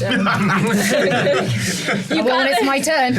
I'm going to cast Bardic Inspiration. Okay, so Bardic Inspiration means you get to add a d6, right? Yes, that's right. A d6 to a d20 roll, which can be a skill, a saving throw, or an attack. Cool, that is I's turn. You are right at the back in the center. You don't have clear line of sight to Jasmine the cleric. I think you just about have it to the captain of the guard. Yeah. I think I would like to make a move to my left, running past Radian. In front or behind Radian? Going behind, I mean, I'm basically, I would like, there is a small lump of rocks. Yep. A small sort of bit, I'd like to get behind there. Yep. So that there is some sort of protection, some sort of, something obscuring me. In front, behind Radian, I don't know. So I mean, you've got it doesn't. 30 feet, right? Yeah. 5, 10, 15, 20, 25. Yeah, so you can make it. As in, so I want to be like behind. Behind Radian, behind the rock. Yeah. Yep. You happy there? Yes. So you move across to your left behind this cluster of rocks with kind of great wide leaves growing out of them. Yes. Okay. And Sneaky boy. Sneaky. yeah. I would like to take aim from here, Yep. from behind the rocks, sort of over Indelian's shoulder, aim and fire off a shot at the captain. At the captain. Great. Make an attack. It's gone well. It's gone super well. You must update us. Yeah, so I rolled a 2. Okay, I would say unless you have a plus massive, it's not going to hit. Yeah. So that misses. Well, then, in that case, after literally seeing Dolly go, I suggest you leave, and then he literally does nothing and stares at her, and she turns around to Endelian and goes, we need you. I then completely flunk on my shot and Fires a bolt. just go and want to try and crouch down behind the stone in front of me to hide. It's okay, roll me a stealth check. Okay, I mean, amazing. That is a 26. Great, passes everyone's passive perception. So you are. Let's get used to giving you these all the time. Where is hidden? Because I think we'll probably need it quite a lot. Have we got to hidden? If there's ones that are spare, kind of that have nothing written on them, so you can just. What have we? Where are the spares? Where are the spares? For anyone listening right now, Harry is looking at. I'm looking into. Lovely coloured Yeah. radiance. I'm just going to put effort round you because you're trying very hard. Yeah, I'm literally just missing on. Yeah. Oh no! I'm just really focused on physical effort. So that's going to stand in for a hidden because I can't see a hidden in there at the moment. Hidden is hidden. It is very much so. Endelian, that is your turn. I mean, it's pure red mist at this point. I'm just gonna call her a bitch, and I'm gonna pull my sword out. As I'm heading towards her in the hope of landing an attack, I'm gonna scream back, handle the ads. I want that bitch Okay. dead. So you run in. But you need to take care of everything else, or I'm going to end up in a Morgan Wolf scenario. So Endelian runs up to Jasmine, who you see is wielding this this glaive, this one-handed. Well, she's sort of wielding it one-handed. A great spear, really. You can make your attack. That will be a 10 plus my 5 on strength, so 15. 15. So you also add your proficiency bonus to Oh, this 15, attack. 17. 17 hits. Nice. 15 doesn't. Learn my lesson. Okay. Right. So short sword is D6 for me. That is a 6 plus 7 A 6 plus 7 is 13. is 13. And I do the plus D4 necrotic, right? Because I am... You do an extra 1d4 necrotic. Very well remembered, yes. which is a 2, so... A 2. So 15 damage. Okay, 15 damage. More than shout to you. Very good. And then I'm going to try with my dagger. Yep. So I don't need to roll the 20 again. Yes, you do. I do? Yeah, Okay. always Oh, need to yeah, roll of for an course, because it's basically a second. That will be a 16. 16. So you rolled a... What did you roll? I rolled a 9 plus my Yeah. 5 plus my 2. That does not hit. Does not hit. That does not hit. Grace. She's in some decent armor. Yes, she is. You stab into her with your sword, slash across her, and then her eyes meet yours as you make your attack with a dagger, and she almost like leans her armor into it, like leans her body into it. You immediately get the sense that this is someone who kind of has been in combat before, kind of knows what they're doing. But roll me an insight check. That would be a 17 for me. Okay. It's like she doesn't want to make eye contact with you. She doesn't seem to be doing this with great joy, I would say. That is her turn. And you are right next to her. You are right next to her. She, on her turn, is going to shout to the others. They tried to kill the Antiqua. And she reaches her hand out. She just crit. Okay. So she crits. She reaches out. She touches your chest. She touches your chest. And you feel, I need to check something, in fact. You feel this darkness moving through your body. It spreads. She gets to double her damage die. Oh my God. Which means she is going to roll a genuinely horrifying amount of dice. Oh my God. She casts Inflict Wounds. So for the sake of the table, I've got 17 HP. Oh my God. Okay. That is 20. Okay. What do you mean 20? That's 27 damage. That'd wipe anyone out. But it is halved because you have resistance to necrotic damage as a result of the blight. So bear in mind she crit as well, so she just rolled 6d10. Yeah. So you take 13 necrotic Fine. damage. I'm still alive. Jeez. I need to keep those out, apparently. Oh my God. Just watching Actually, Seb's it'd be face more behind like- the camera here. I'm still alive. Oh, hang on, did she? Yeah, she did. Oh, yeah, I was like, she didn't roll. And I was like, she did. She rolled. That's right. She rolled. She rolled. She rolled. Okay, that is her turn. And that's her turn done. And it's now there's two guards on the right-hand side.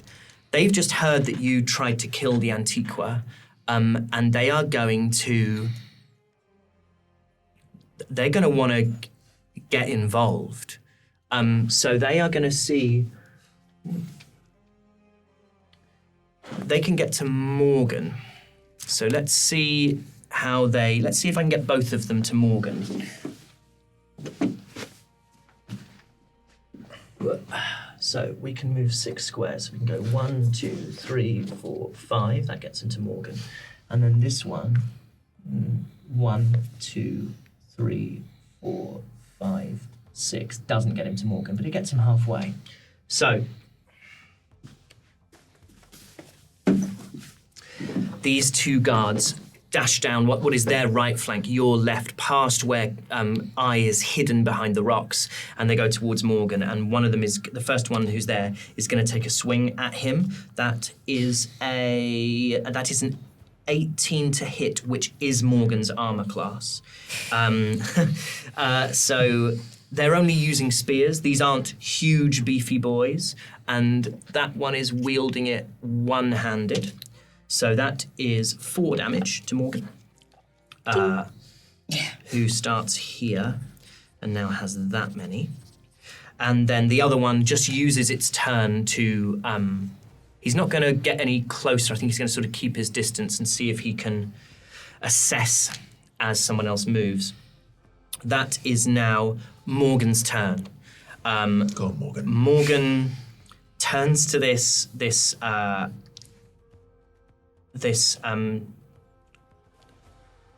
soldier that's come up to Scrawny him. excuse for a human. Elf. And he is going to swing around with his longsword. He rolls a 17 on the die, which becomes a 23. So he is going to do 1d8 plus 6 damage to this fella, which he only rolls a 2, but that is 8 damage to this guy. And I think for now that is all he is going to...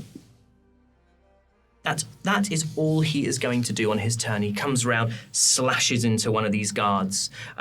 These guards are just guards, so 8 damage. This guy's not dead, but it's not an insignificant amount of damage for this guard to take. That is now these other 2 guards on the left. Sorry that the initiative worked out this way, but they are going to make their way round to the other side, I think. Going to climb on the table. Woo! Woohoo! He's on You're the getting table. a real on the show table. on camera over 1, there. 2, Camera 3, 3 is 4, getting 5, a hell of a made it. show. 1, 2, 3, 4, 5 didn't. Okay, so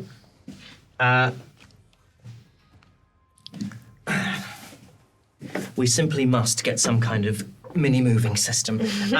So these 2 guards that are on the left-hand side, they move forward, and one of them makes their way to Dolly. Stood in front of Dolly is going to attack you, try to stab you with a spear. Rolls a nat 1. So misses. And the next one didn't make it far enough. So again, they will move again on the next round. That is Kelnis's turn. Kelnis, you're sort of in the back at the centre. You have Dolly to your immediate right. Sight to Jasmine. Yes, you have a line of sight to Jasmine. Okay, I'm going to cast Scorching Ray. Great. So, is that a ranged spell attack, or does she have to make it? 120 feet. Cool. So, remember what this does. So it's instantaneous. 3 rays. Each ray does 2d6 fire damage. and you have to roll for each ray. Yep. Great. So why don't you roll all 3 attacks? Actually, are you going to put them all at Jasmine? Yes. Great. So let's just roll a d20 3 times. And I add my... You add your wisdom modifier and your proficiency bonus. So your proficiency bonus is +2. So it's my spell attack. Spell attack modifier, yeah, which for you is wisdom. Yeah, it's a 17. That hits. Was that on the die or with your modifiers? That was with the modifiers. Great. And then 26. Oh, that also hits, actually. And 17. 17. All 3 hit. Thank you. Okay, so that's Thank you, two. sir. I don't know a d6. Do you want? I've got a load of them. Yeah, I've Do you got want 2 some of here. mine? There you go. Oh wait, I've got an extra one. got my- You'll need covered. 6 now. 4. Oh, here's I got the a- trench I got a balls bunch. box So of just do chocolates. them all at once. Yeah, you may as well. Yeah, go on. For fun. How many is that? You That's want too many now. Too many Yeah, now. yeah, yeah. Take that one away. If anything, it's too much. Okay. Okay. 66. Oh wow, that was really Wow, bad. that's Wow. nuts. Okay. That's a lot of That's Okay. ones. 8, babes. 10, 13. 13. Okay, 13 damage.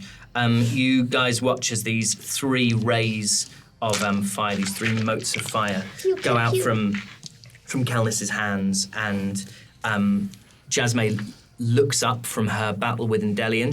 The last thing she's done is put her hand out, touched Endelion in the chest, and she took all this damage, but was able to kind of push some of it out of her body due to her resistance.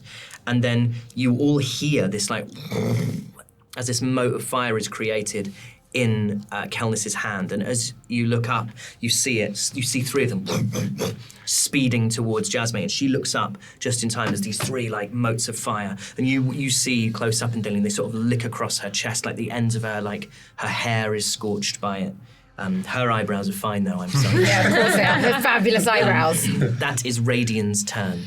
I'm going to launch magic missile at level 2, and it's going to be a dart at each individual guard. Great. So they automatically hit. Yes, they do, and it is one. I'll be rolling a D4 +1. So I'm going to say that we're just going to go in the order that I've got them on mine. So it's Fantastic. the first one that you'll be targeting. The first roll will be for the guard who fought Morgan. The next one will be the guard who's next to Morgan and hasn't reached him. Yeah. The one after that will be the guard who is fighting Dolly, and the one after that will be the guard who hasn't yet reached Dolly. Would you like some D4s? Yeah, go on. No, because I need to do. If I do it in order, then it's like. Yeah, let's do it. Oh, yeah. That's Yeah. actually And much also, easier. Yeah. that wasn't a good. Yeah. Let's all trust. three, all let's three trust of the Aoife's ones dice. from that box. All three of the ones from that box rolled Dice are once. good. Dolly got yeah, that's load. true, Dolly got load. Okay, go on. That's 4. 4 on the one that is next to Morgan. 4. 4 on the one that is nearing Morgan and not yet there. 4. 4 on the one that is next to Dolly. I am rolling this. No, I know you are. Well, it's a D4 +1, right? There we go. There's the proof. And 2. Yeah. So the one that is, for those of us who are watching, is reclining with his spear over his shoulder. Although technically that is a pike. That's the one who took 2 damage, and he looks pretty chill about it. He feels pretty good. That is Matthias. Matthias The fuck is Matthias? Matthias is the big guard. Something that has a name is easier to kill. You are. You're attacking the cleric, Endelian. Yep. He's gonna have to do it, I'm afraid.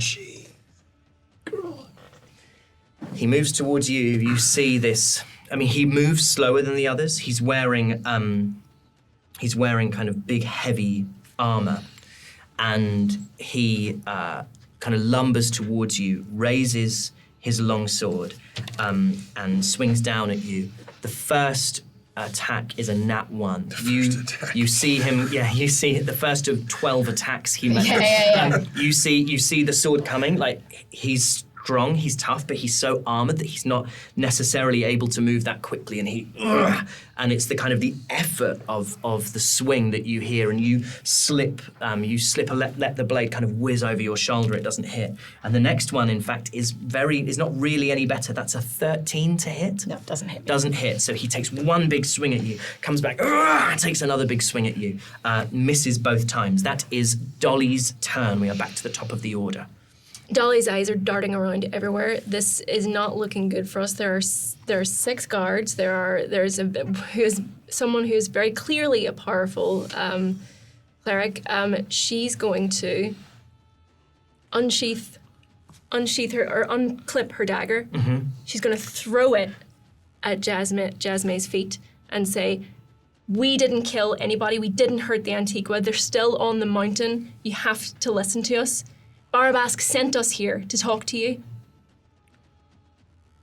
Roll me. Given that you've disarmed yourself, roll me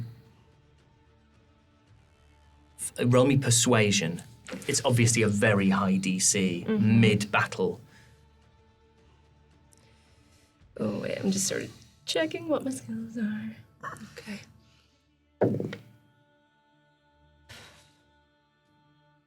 That is a 22.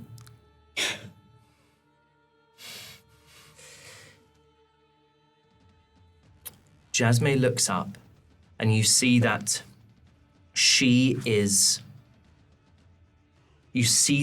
torn. You see that she doesn't. Endelian's already seen that. There's no joy in this for her. There's no relishing of the task. But she's just met you. And so what I'll say is, she will not attack this turn. And if there are more successful persuasion checks, then perhaps we'll get into a different place. But I don't think it's enough for her to just go, that's fair enough, I'll leave it. But she will not attack this round. And you see that like through this forest of spears and swords that are swinging, her eyes lock into yours, and it feels like the first time since she read the letter that she's looked at any of you. That is Ai's turn. I am going to take a shot at Matthias. So you're hidden. I'm hidden, but I mean, in this moment, you've thrown a dagger. I can't see the dagger from where I am. No. Do you know what I mean? There's nothing there. I don't really know what's going on. I haven't seen the locking of the eyes. All I am seeing is Indelian Maybe lob a potion at me. with two. But there's that, yes. But then, like, what? It's what we're saying for the potion. If you just throw it at them, because Well, it's you'd more have if you to- force them to you'd- digest it. But Yeah, no. you'd have to throw it as a sort of ranged Yeah, attack so to see this- if you could throw it close enough to so her. and then it does less healing. I Doesn't will, it?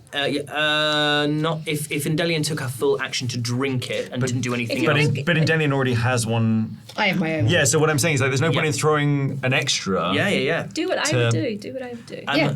I think also that it's worth noting that like I think a round is like 6 seconds. So this is all happening. Yeah.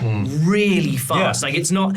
I think in the clamor of everything, by the time you're hiding and you're hearing the attacks made by Matthias on Indelian and then Radian's like hurling magic missiles, you're not going to see across the battlefield Dolly take a dagger No. out and shout. You know, you might hear that she's saying something, but I think her words are lost exactly. to the wind. Yeah. So I'm taking the shot. I'm seeing someone who's just taken 2 swings at Indelian. I'm taking the shot. Hot shot, do it. And that is a 21. Absolutely, that hits. Is within 5 feet of one of my. Yeah, absolutely. So it's a 1d. I think Go on. you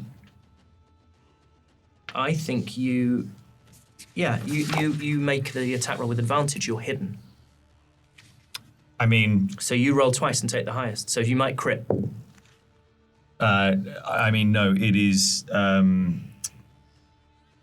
23. So Great. Okay. So the point at which you're hidden and get up and take an attack, Yeah. you're then visible. But for the point at which you're making the attack, you have advantage on it because Yeah, you are yeah. unseen and unheard. Yeah. So 1d8 plus 5 for the attack. Great. So that's a 7 Okay. plus the 5, so that's 12. 12. But then it's 2d6 for the sneak. Great. That's a 6. So Yeah. that's 18. And that's a 3. So another 9. So that's 6 plus, yeah. so 21. Great. I just because I keep it, Yeah. I'm Yeah, crossing them yeah, off yeah, as you yeah, go yeah. rather than waiting for the end. Great. That you shoot this. You like pop up from behind this little rock, fire a shot. It finds a gap in the plate. It finds like a gap where the shoulder joins the chest plate into, and you from where you are, Indelian, he like as Matthias like absorbs the force of this. That's a good shot. Yeah. It's a very good shot. So I pops up and literally just takes this shot and immediately sprints from behind this rock that I am. If I go straight the way I keep on going the way I have, so I'm Yeah. around. There's a tree which is the furthest round on the furthest tree on the left. on the battlefield. So I have now done a full sweep around the back of everyone behind this rock, round to the far side. So I'm now about 30 feet from Indelian and Yeah.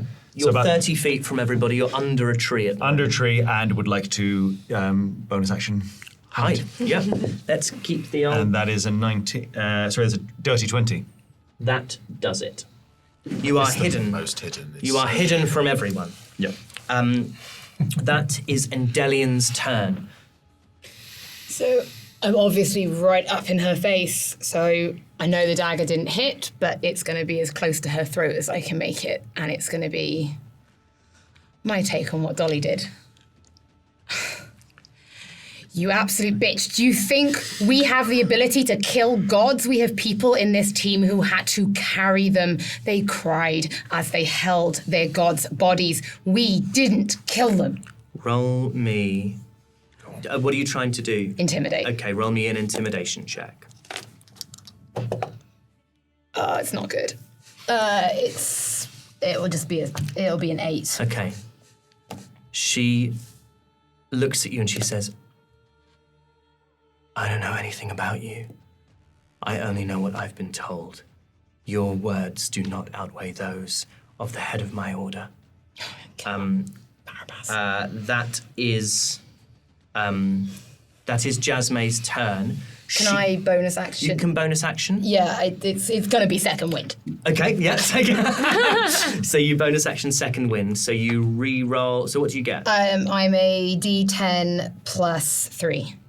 D10 plus 3. Let me just check if you get 2D10 plus 3 now So that you're you gonna are stab 4th her? level. No. She's going to heal herself. Okay, great. My action was attempting to layer upon layer of Okay, great. verbal. I think you will get more. You get more. Sorry, and my character sheet obviously is not a printout of my new 1d10. Oh, yes, sorry. 1d10 plus your fighter level. So it's 1d10 plus 4. 4 now. Okay. I wasn't sure if you got X. Wasn't sure if it was half. Oh shit! Well, it's 5 anyway. So it. Okay. sorry, language as well. No, it's okay. You can do some swears when you roll a 1. I think that's fair. Yeah. I think that's more than fair, actually. Yeah. Okay, so that is Endelian's turn. Jasmine is just going to move back. You can get an opportunity attack on her if you choose to. You can attack her as she moves backwards. And that's up to you. Instead of an opportunity attack, I'm just going to say, think about it. Think about this for a second. She moves. She moves 10 feet back, and it's like you watch her almost as if she's trying to take this in. She's trying to figure out the right thing to do. These guards have no such qualms. The first one that's next to Morgan is going to roll an attack at Morgan. That is a 13 to hit, which does not hit. The next one is actually going to make their way over to Lil Radian Thornbear and take an attack on Radian, who's who's loitering at the back. Again, that is a 13 to hit. AC 13. AC 13, so it does hit. So is he? Oh, he's holding his spear in one hand. You take 2 points of piercing damage, Radiant And I Thornbear. enjoy every second. As the guard stabs into you, you look at him and you give a smile and he goes, ooh. There is like a moment, he genuinely seems a little like, oh my God, oh, I don't want to do that. He kind of, I don't want to yuck anyone's yum, but I think the guy's really into me stabbing him with my He spear. says, go on, make me feel.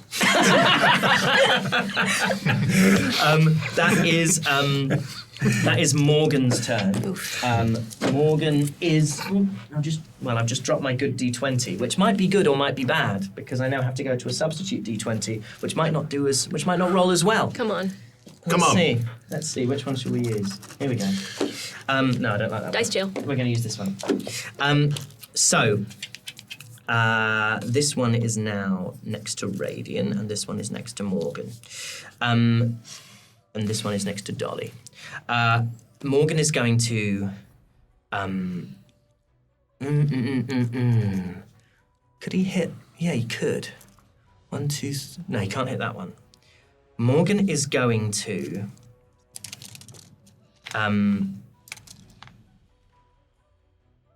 use his channel divinity. He's going to use a paladin ability he has called Dreadful Aspect. And each creature of his choice within 30 feet, which is everyone apart from Jasmine, is going to make a wisdom saving throw. And if they fail, they're frightened by him. So here's fun. 1, 2, 3, 4, 5. Why don't you guys roll it instead of me? So everyone roll. So you'll roll for the captain. The rest of the 4 of you will be rolling for guards. Just roll me a d20 and tell me what you get. What do you get for the captain? 18. 18. Okay, he passes. What did yours get? Nat 1. Nat 1. Okay, so I'm going to say the one that is next to Radian Thornbear. In fact, I'm going to say the one that is right next to him fails. What did you get? 3. Fails. 7. Fails. I got a 7 as well. Fails. Right. So all 4 guards are now afraid of Morgan. He pulls himself up and he points at this breastplate with these flames that you were with him in Delian while he scratched out, and he says, there is no God, there is no light. You think I'm afraid of you? And these four guards look genuinely terrified. They now have disadvantage on attacks, ability checks and attack rolls while they can see Morgan, and they can't willingly move any closer towards Morgan. Okay. So I'm going to tick that off his old character sheet. Can I just say that was very narratively satisfying? Yes. Namaste. Just so you know. So that is Morgan's turn, and that is okay. So it's the guard on the left who's next to Dolly. Now, line of sight. Does he have to be actually looking at you, or does he have to be capable of seeing you for line of sight? I mean, your line of sight is where you're looking. He has to be looking at you. Yeah. So I'm going to say the one right next to Morgan and the one who's on the left but hasn't attacked yet. They are both. Morgan is in their line of sight, so they will attack with disadvantage, anything they do. This one, unfortunately, will not, but he can't move any closer towards Morgan, which is a blessing.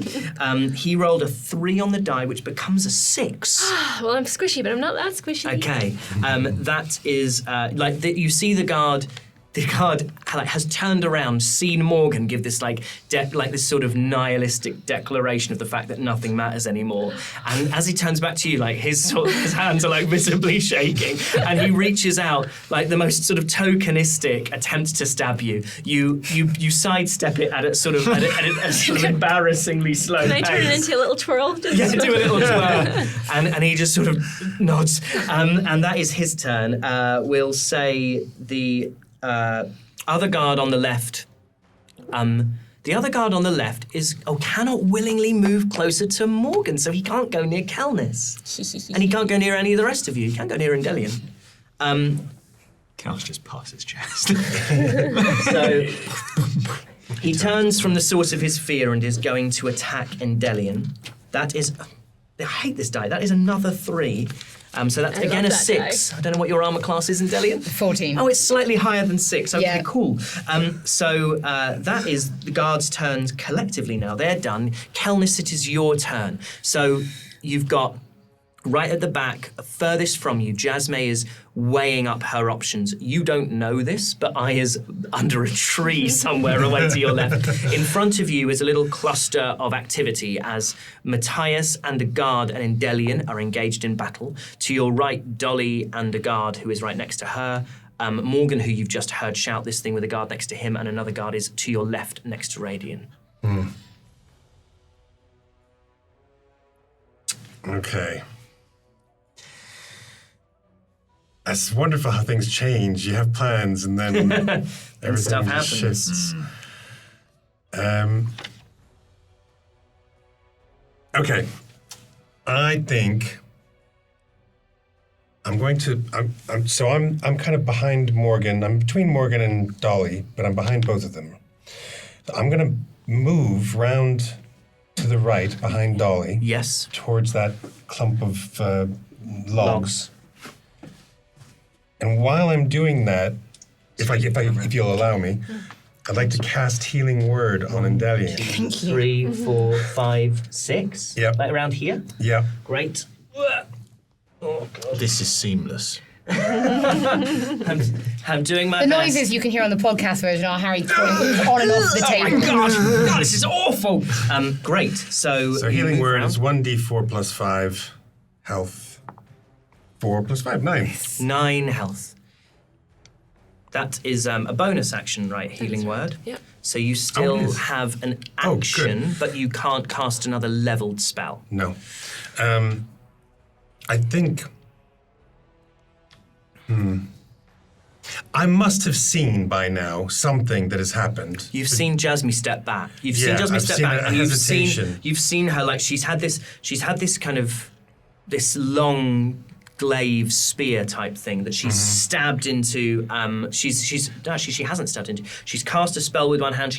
She's cast this kind of dark magic into the chest of Endelian, and then you've seen her head move towards Dolly. You haven't heard what's been said, and then you've seen her head move towards Endelian, and you've seen her step back. You've seen her like almost the kind of the spear go down by her side. There seems to be this consideration. Okay. So I want to assume I can shout to. You can, yeah. To Jasmine? I would say that essentially, normally, if you want to do like it's perfect, because if you want to do a persuasion or an intimidation, that's your action, but it's perfect because you've already cast a spell as your bonus action, you've used your movement, so if you want to try and make a case. I want to try to do a persuasion check. So I come around, I dance around behind Dolly. I send some love to Endelian, and then I say to Jasmine, I say, stop this madness. Do you? Just hit a camera. Stop this madness. Like, there are people watching. There are children. I'm sure that our marvellous production team will run in. We'll use a dash action if they need to. Yeah. Stop this madness. We are not your enemies. Roll me a persuasion check. I'm terrible at persuasion, but I thought I'd kind of give it a go. Gotta give it a go. Hey, Nat 20 still exists, baby. 18. 18. Okay, you... Oh, no, sorry, I've done that the wrong way around. 16. The earth opens up beneath you. Yeah, okay. You see that she hears you. She kind of looks and she hears you. She's now hearing the same thing from multiple people, but she doesn't put her weapon down. That's Radian's turn. How far away is she? She is, I will check, 5, 10, 15, 20. She's 50 feet from you.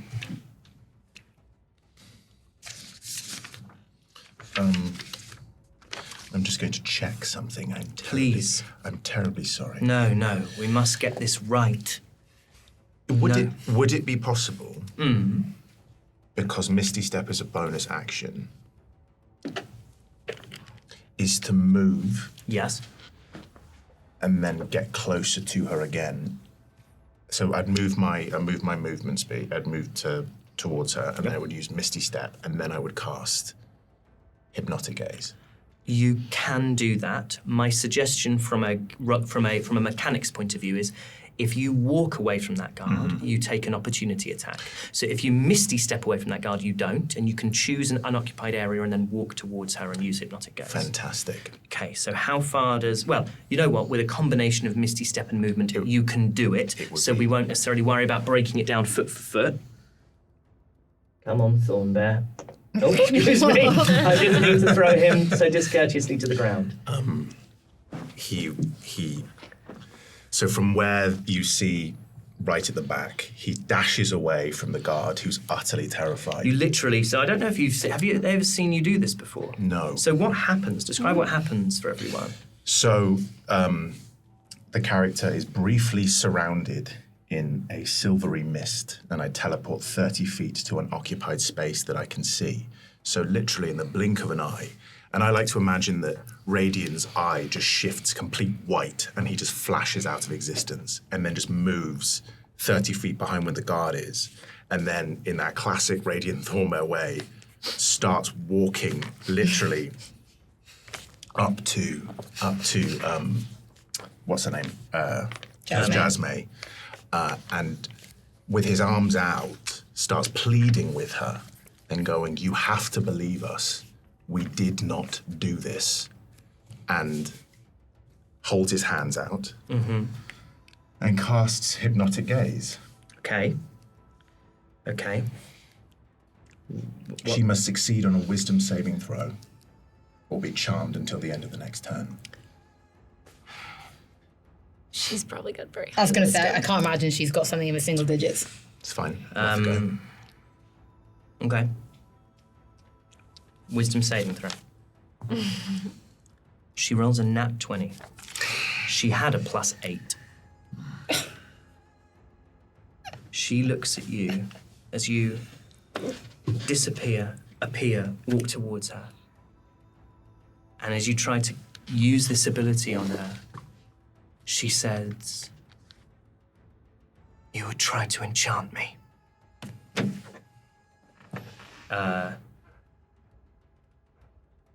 That's all she's not able to do anything else for now, because she's chosen not to attack on this turn.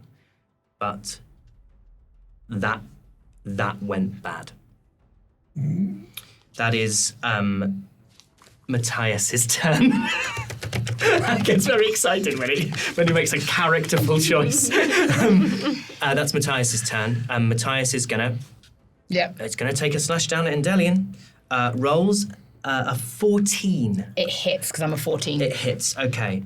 So he looks around. Like he seems a little surprised. He looks over his shoulder. Jasmine isn't there, but nevertheless, that is a 6. That is 6 damage. Yep. He then takes a second attack at you, and this time he is doing better. That's a 19. Yep. And he hits you that time for 7 damage, so 13 damage total.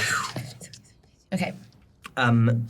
He's just like you can just hear in the helmet, like, you can just hear, like, there's nothing sophisticated. This guy's like a brute. It's just these big, heavy swings of a longsword.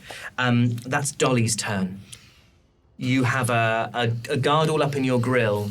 You have Jasmine with Radian. I don't think you can roll a perception with disadvantage to see if you've heard it, but that won't cost your action. That won't be anything. You can do that for free. May as well. Because I feel like your attention is very much on Jasmine rather than on the others. Perception, you say. Okay. So the first one was a 17? Mm-hmm. Or did you say with the... No, you didn't. It was just a straight roll. Disadvantage, yeah. Okay. Disadvantage, because you're trying to do disadvantage, others. I see. Oh, it's same again. Okay. You see Radian. You're aware of this, like, of Radian disappearing and then suddenly Radian being at the other end. Like, he's suddenly somewhere where he isn't supposed to be. And you've not seen him do it before. And then you see him close to Jasmine. What does it look like when you're casting Hypnotic Gaze? Is it they've seen you try it before. Is it a familiar set of kind of gestures, or is it just in something innate? I like to think of it as almost like something kind of like appears in his hand, and it almost like goes into it. Like it tries to, these almost like spindles try and kind of like go inside of their ears and inside of their eyes, and it's like something that almost comes out of his hand. Right. Like it's like spider-like, so you can kind of like see it happen. Right. And every time he's tried it, it's kind of gone badly. But it's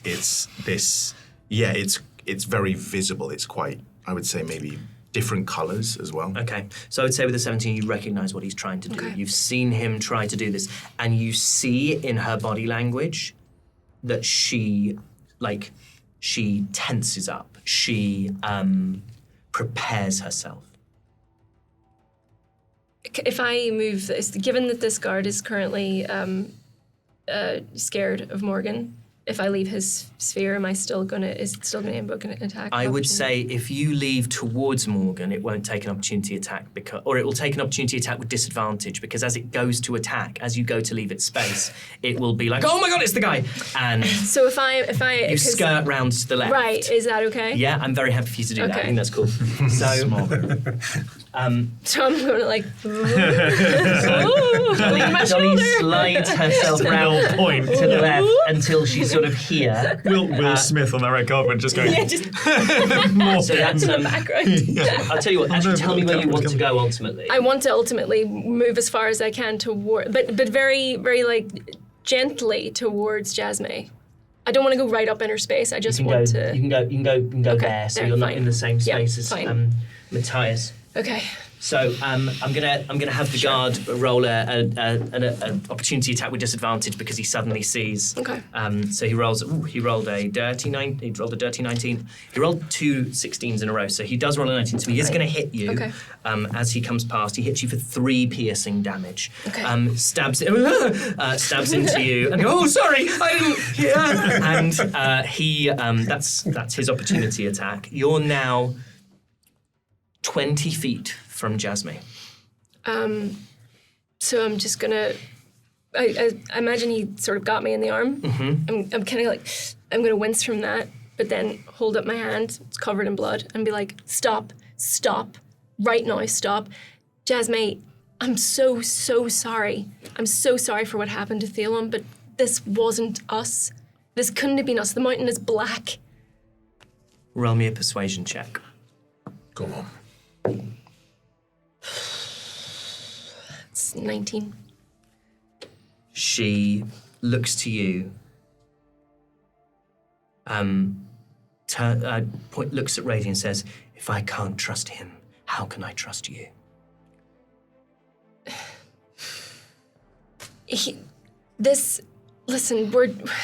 It's been such a confusing couple of days. We're all tired. We're all terrified. We thought you were going to help, and instead it's just made things worse. We are not your enemy here. We're here to find friends. Okay, here's what she's going to do. She is not... I'm not going to let you roll again. Excuse me. But... What's in the box? Oh, God.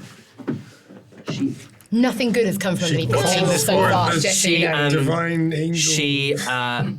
She's going to throw something to you. Oh no. She reaches into her robes and she throws you Oh my lord. Oh, my a God.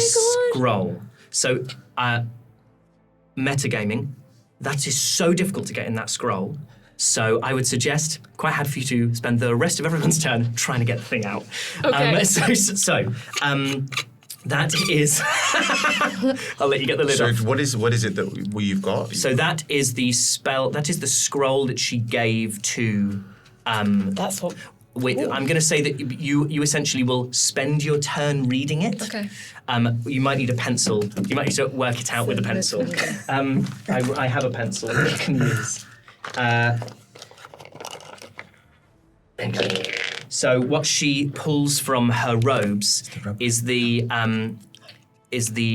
scroll. Oh, you can take the other end off as well and push it out. Maybe. Well, there you Sorry, I should have told you that. It's very ornate. It's extremely ornate. Well, it's the spell scroll. It's personal spell scroll of the Antiqua Barabask. That's phenomenal. So I'll wait till it's out and then I'll let you know. So what Jasmine takes from her robes is Oh, my God. the Fucking essay. yeah. Keep it away from me, I don't want to see. What Jasmine takes from her robes is the scroll that Barabask wrote and gave to Morgan, and the letter that she read in the tent. That is I's turn. Yeah. I is making sure I don't read. I have a choice here. Yes, you do. I'd be quiet if I was He you. whispers to the tree. He was trying to. If it had come off, everyone would be like, "Oh, Radian, cool guy." Did it though? No. No. I did not. I am behind the tree, and at this moment, I have seen the spell. I have seen this. In this moment, I am more aware of what's just happened, and I don't think. I don't know if we're going to get through to her, but what I'm going to do is sprint forward from behind the tree. Now, how close? When I come out the tree, how close to? Can I get between Indelian and Radian? And actually, before I ask that, the Indelian has Mateus. Is it Mateus? Yeah. And this other soldier. Yeah. Are they both just flanking within 5 feet on either Yes. side? Okay. So am I? Before I went, so am I within reach of getting between Indelian and Radian? You would technically. You could. Could you get there and stand there? Now dash I can use as a bonus action, can't I? Yes. So you can definitely get there. Are you saying you want to get there and then move out through the other side? No, I'm saying I want to just plant myself You just want to between plant them. yourself between them. Okay, Yes. so I'm going to plant myself So between let's say, them. well, yeah. I mean, you can definitely do it. You've got 60 feet. of And movement. that means then As in, so just so back, so I'm not within 5 feet of Mateus, so I'm okay. like there, which Yep. then means if they're within 5 feet and they're within 5 feet, they're within 10 feet of me, and I am going to beg. And beg means that every enemy within that 10 feet of me, Yeah. now any attack that an ally makes upon them, is with advantage. So I'm going to run forward and I'm going to go down onto my knee. I'm going to put my hands up and I'm going to say, "We did not do it. We did not do it. We did not do it." So you see I dash from behind a tree. In the same way that Radian disappears, I has a knack of appearing. And he appears in the middle of a full-out war. And just going, "We did not do it. We did not." So they now have disadvantage on attack rolls against So anyone. They now have disadvantage. once per short rest as an action, you can cower, beg, grovel to distract foes until the end of your next turn. Yeah. Allies gain advantage on attacks against enemies within 10 feet of Amazing. CB. Fantastic. Endelian, you are one such ally, and it is, unless there's something else you'd like to do. That's my Yeah. that's my motion movement, my bonus action, and my Great, action. fantastic. Yeah. Endelian. I'm going to keep on layering on top of what everybody else is already doing.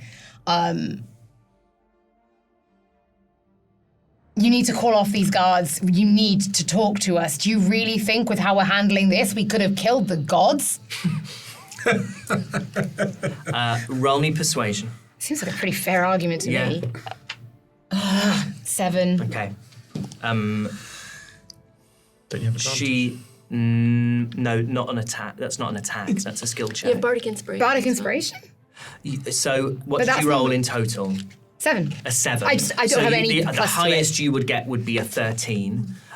You've seen people make better cases, and it had No, I haven't. and it had no impact. No, you've essentially mechanically you've seen a pass, and you've also seen I think you rolled an 18 or a 19 on Yeah. the previous, and she seemed unmoved by it. Yeah. So I would suggest you probably even with a 13, if you rolled your Yeah, highest yeah. on your bardic.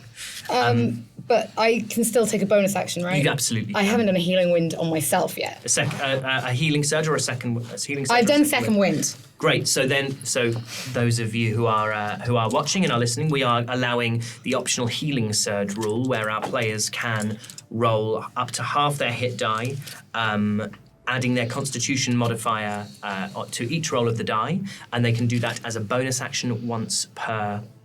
I'm not sure if it's long or short rest, but for now we'll just say long rest. So you can roll 2d10, and you Okay. can add your hit die, add your Constitution modifier to each roll. That one. That is the D10, she says, checking. Right, Doug? No. No. No, it is. They look like this. Yeah, They look like this. They look like carousels that. or That's the diamond. one. That's, Like yeah. No, that's That's a percentile, D10. But that'll work. That'll work. That's a D10, it's a percentile die. Yeah.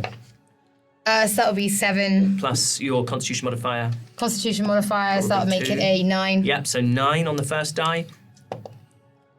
And that would be 1, I'm guessing. It's a 10, so...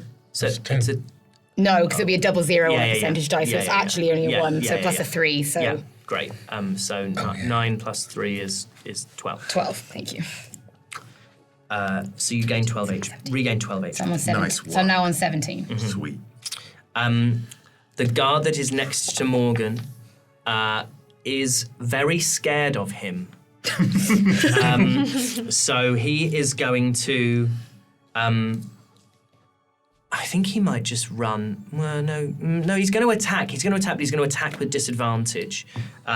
So he rolled a nat 20, and he also rolled an 18, which just hits. So with his hands shaking, he does manage to stab his spear into Morgan for 7 damage. And you hear him go, "Oh, I'm sorry." But in a very different tone to Jasmine.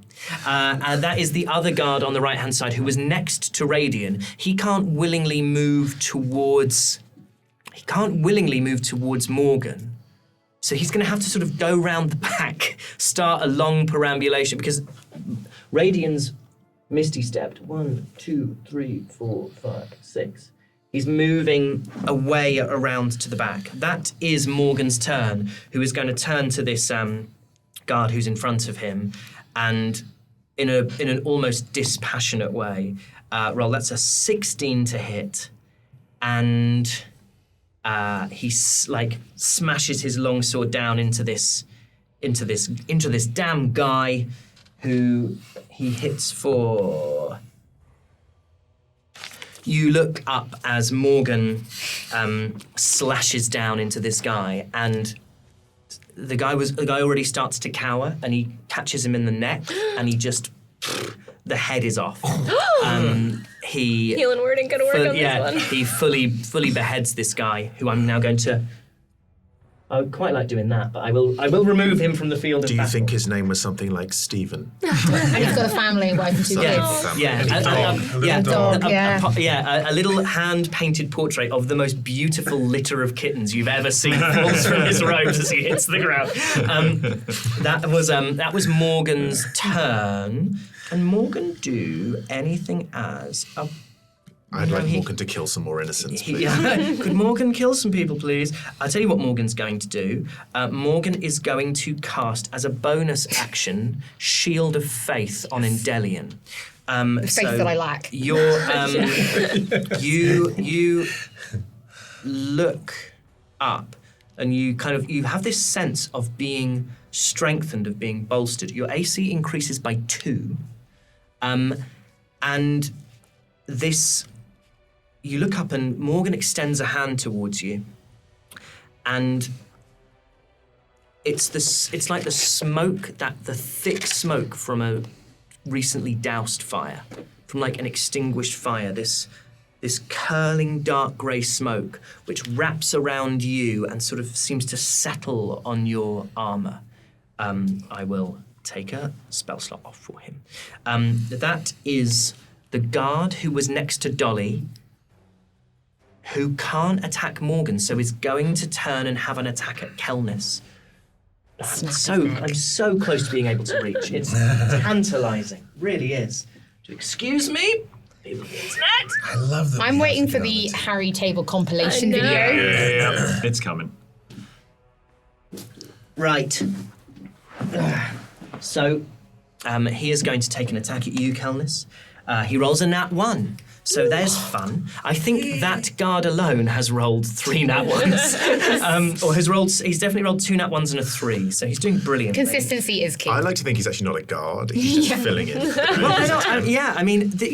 the work other experience. This is kind of stuff for Action Surge, but like, there are no wars here. It's for the deference. So the guards are just like coppers. They're just like, they're not trained particularly well. Hello. So This is Callum. The other one is going to attack Endelion, because Matthias is right next to him, and that is a dirty 20 to hit. And he hits you for 4 piercing damage as he pushes, pokes at you. Probes is an awful choice of word. Yeah. Pokes, I do apologise, pokes at you with a spear. That's much nicer. That is Kelnis's turn. You have a guard right next to you who has just made an attack on you. Okay. But whiffed big time. I am going to meet this attacker. I feel like I have to. I can't just stand there and let him poke me. So I'm going to, as a cantrip, can I cast a cantrip and then attack? Shillelagh. Yes, absolutely you can. So you use a bonus action to cast Shillelagh, Okay, so I'll use... I believe. what Or is is it that? an action, I actually, think Shillelagh? well, it just says at will. Well, I know that just means it doesn't take a it will spell say slot, but it will say casting time on one BA. one bonus action. Great. one So it's a bonus bonus action. So you can do it. So the wood of a club or quarterstaff you are holding is imbued with nature's power. For the duration, you can use your spellcasting ability, which is wisdom, instead of strength for the attack and damage rolls of melee attacks that use this weapon, and the weapon's damage die becomes a D8. It's such a good spell. It's great. Yeah, love it. And the weapon also becomes magical. So you can make an attack with your quarterstaff using your spellcasting ability modifier. So you add to it whatever you'd add to a spell rather than a regular attack. Okay, that's what I'm going to do. Shillelagh is also a lovely word. It is. Yeah. So you add a 7 to it. 16. A 16 hits, and then you roll a d8. Smash it. You roll a d8 plus your. D8 plus, it says +5. Yeah, it will because it now becomes plus your wisdom modifier. Go on. Yeah. Go on, babe. you. Go on, babe. Go on, baby. Twat him. 8. +5. So 13. 13. Ooh, this puppy doesn't look too good, you know. And he is just puppies.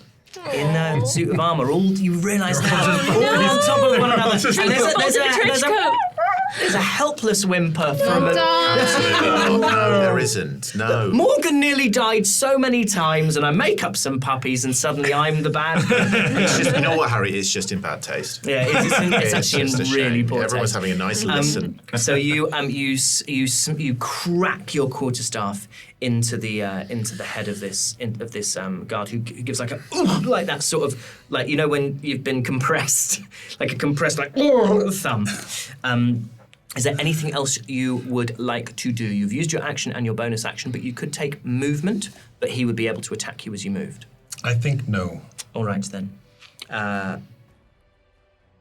Did I miss out? I missed out Jasmine. No, you didn't. I definitely did. No, you didn't. She just decided not to make. She was like, It's did it appalling again. that I missed out She Jasmine. used it to throw this. Yeah, she used a full action to make a melee attack. A ranged attack. Okay. She spent the whole time watching you undo it. She looks at you, Radian. yeah, she does.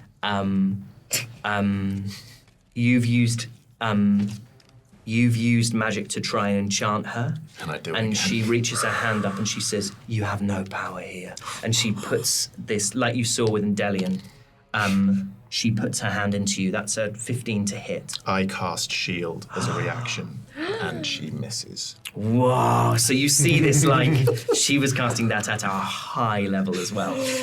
So that slot is gone. You have no power here. And she just goes, And then, and then he It goes, appears you do. he goes, yes, I do. Right. You see, the rest of you see this, like, as she goes to reach out and touch Radian, she puts her hand out, this kind of black, dark, necrotic energy in it, and it's almost as if it hits a sheet of glass and goes and sort of encases Radian for a moment, and then the energy dissipates, and then the shield shimmers out of view, and she's just still stood with her hand. And then he goes, nice trick. Zing. So sorry to bring it all the way back. That now actually will be your turn, Radian. Because I would like to ask your opinion on this. Please. What I would like to do is cast Minor Illusion.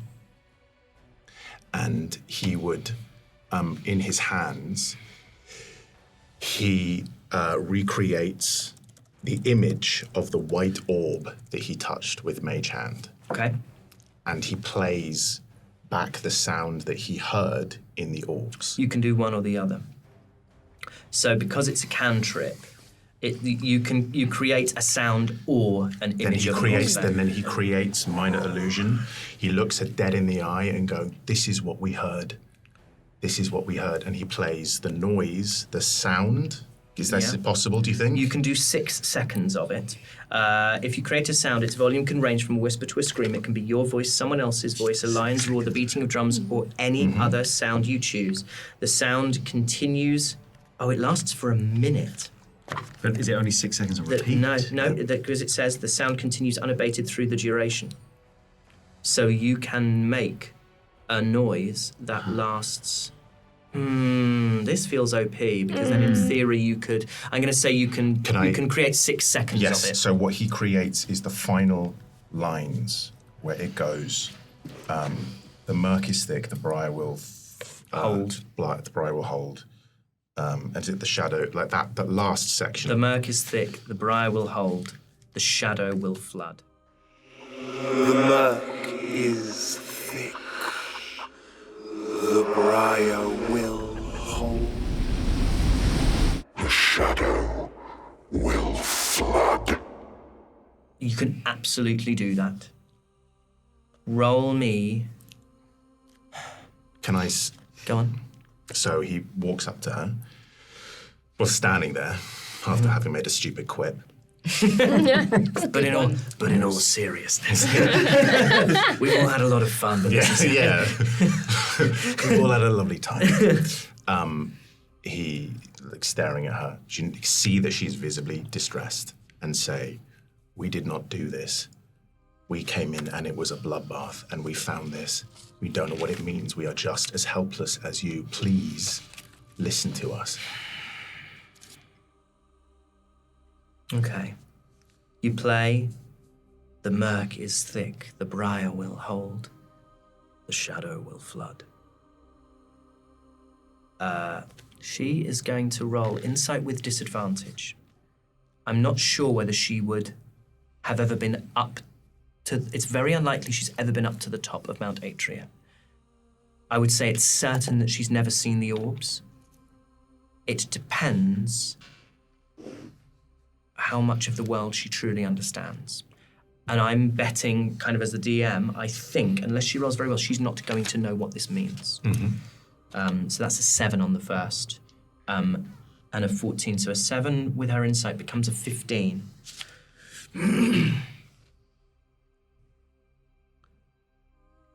I think she looks at you and she says, "More sorcery, more magic." And I don't think it's made it worse, but it hasn't...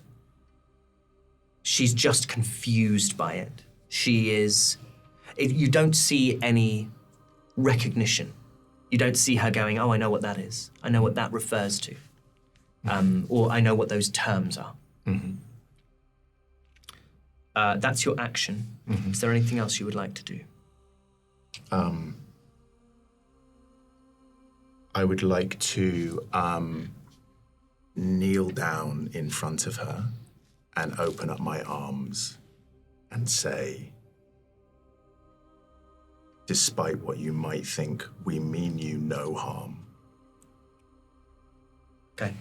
She takes that. You as you sort of start to drop below level, it's almost like she's preparing herself for you to attack, and she brings her hand back and then sees that all you're doing is you're not making an attack.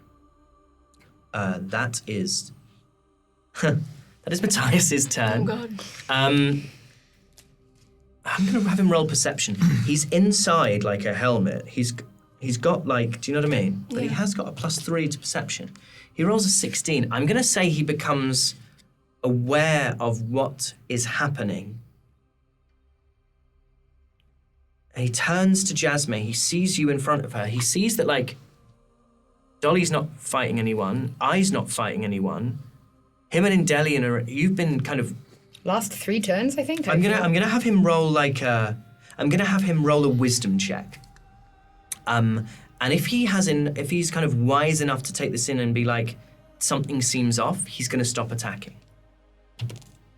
He rolled a 7 on the dice, so I'm afraid he's not going to. So, unfortunately, he will take 1 attack at you. I'm going to say he, and that's an 11 to hit. So it doesn't. That is Dolly's turn. So Dolly's kind of been reading this. She's memorized it at She's this gotten a point. bit of blood on it as well from her room from before. But she's going to slowly walk towards where Jasmine and Radian have had that interaction and be like, "She knows we didn't do it. We know too much. Listen to me." He says, "Kill us at once with a minimum of pain. Pain is all we know. This one has been left alone in the world. This one has had his whole family killed. She's running from something that I don't even know. She wants to be someone that she wasn't born to be. This one, all he knows is pain. That's all he's ever known. And me, I've had betrayal so bad it's seeped into my bones like a poison. This doesn't concern us. This isn't, it's not our fault. it is something that we were just in the wrong place at the wrong time. And we just want to live. We just want to leave. Roll me persuasion with advantage. Go on. So that is 24.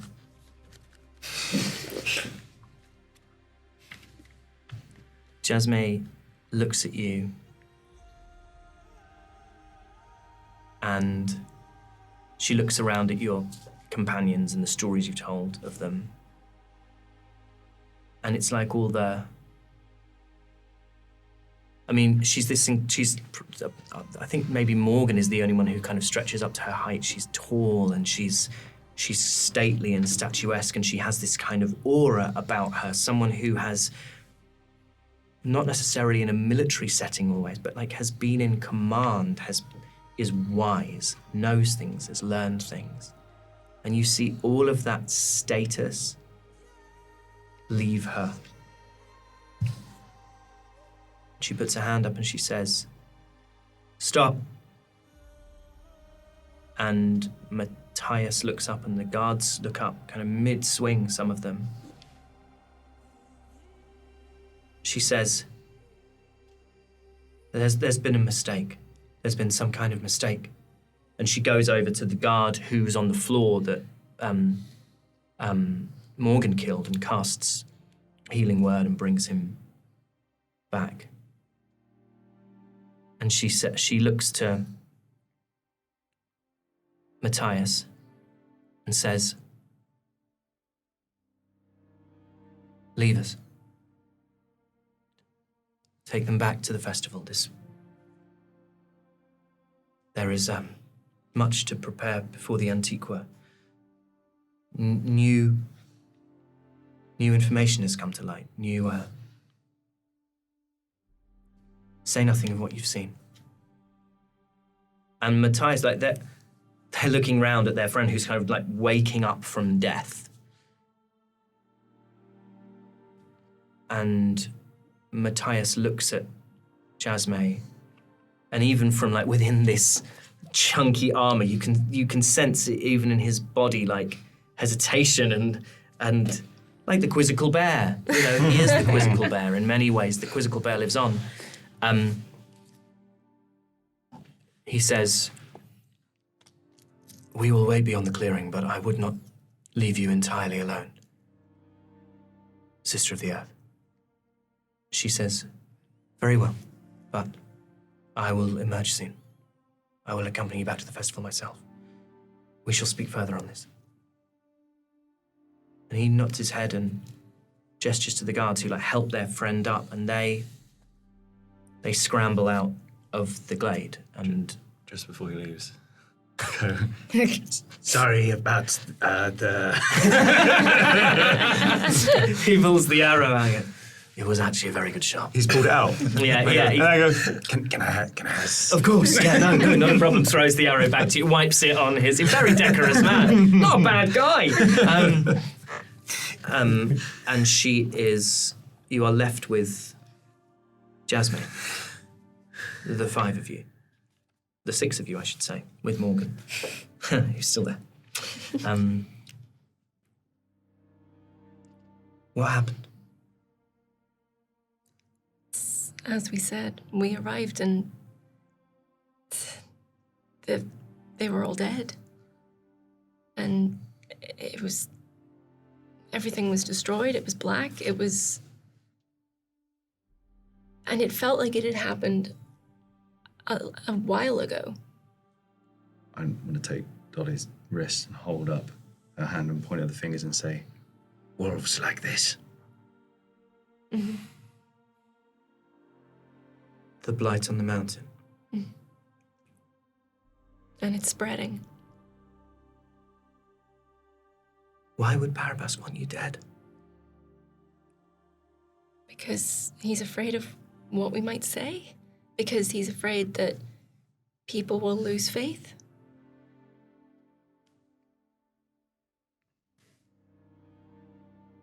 You've been killed.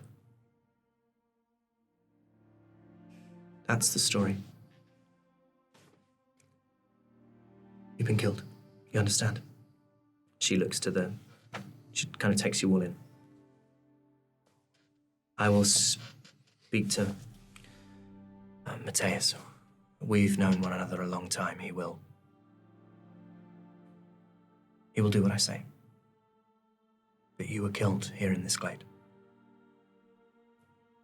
And the blight? Because I will be dead if I can't kill this. She reaches her hand out. And this light, where you saw the black light, the black kind of energy, the dark kind of frostbitten energy, you see something gold and glowing. And it's the same spell that you saw the spinner cast when Radian, when you first met, was petrified. And you see this before, when that little elf, who was called Pollyanna, was trying to cast healing word, there were these little vines and these little budding flowers, and this is like light, this is like green gold light, just, and the blight is gone, and she touches you, Kelnis, after you, Dolly, and then Morgan. And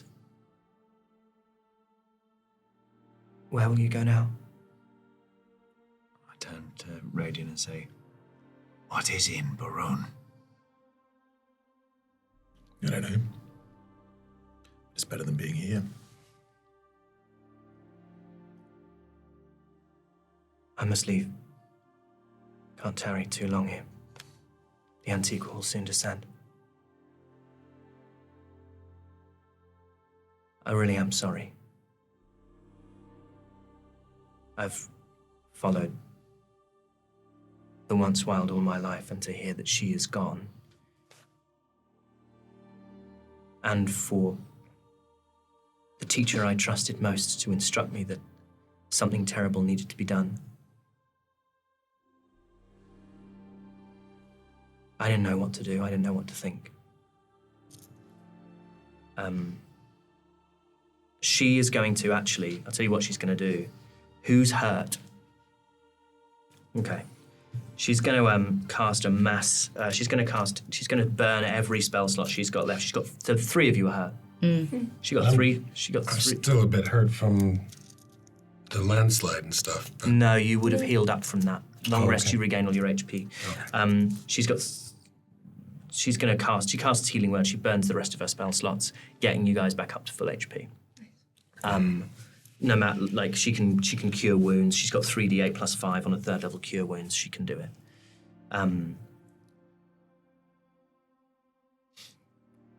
Radian, I don't know where we physically are, let's just say, but if she's going to leave, he'll say, I'm sorry, thank you, but our god did not die well. How did she die? I don't know, but they were placed. There was venom in her death.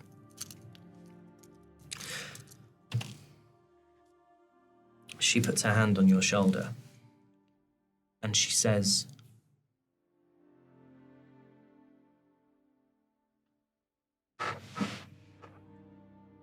magic is a weapon, not an identity. Do not be so quick to use it with those you do not know. And then she, go ahead. Before she goes, if she's about to leave, I says, you knew already. You said the blight on the mountain. In the letter. That's right. So I'm not getting any sense that there was a feeling of like when it was that there was already, because I don't know, something about the way it was said felt like it was like a confirmation of something. Without reading the letter, it's hard for you to know, but essentially the letter mentions there is a blight on the mountain, and she was saying to Dolly, you're affected by the blight on the mountain. Okay. I just before she goes, I just want to look her in the eye and say, thanks for giving us a second chance in death. Your lives weren't mine to take. And then she walks out of the glade. And that's where we'll end our session.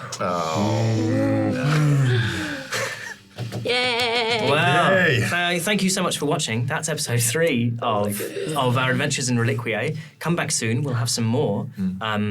Listen to our post show as well. Yep. Watch our post show, Action Surge, which we're going to record right about now. I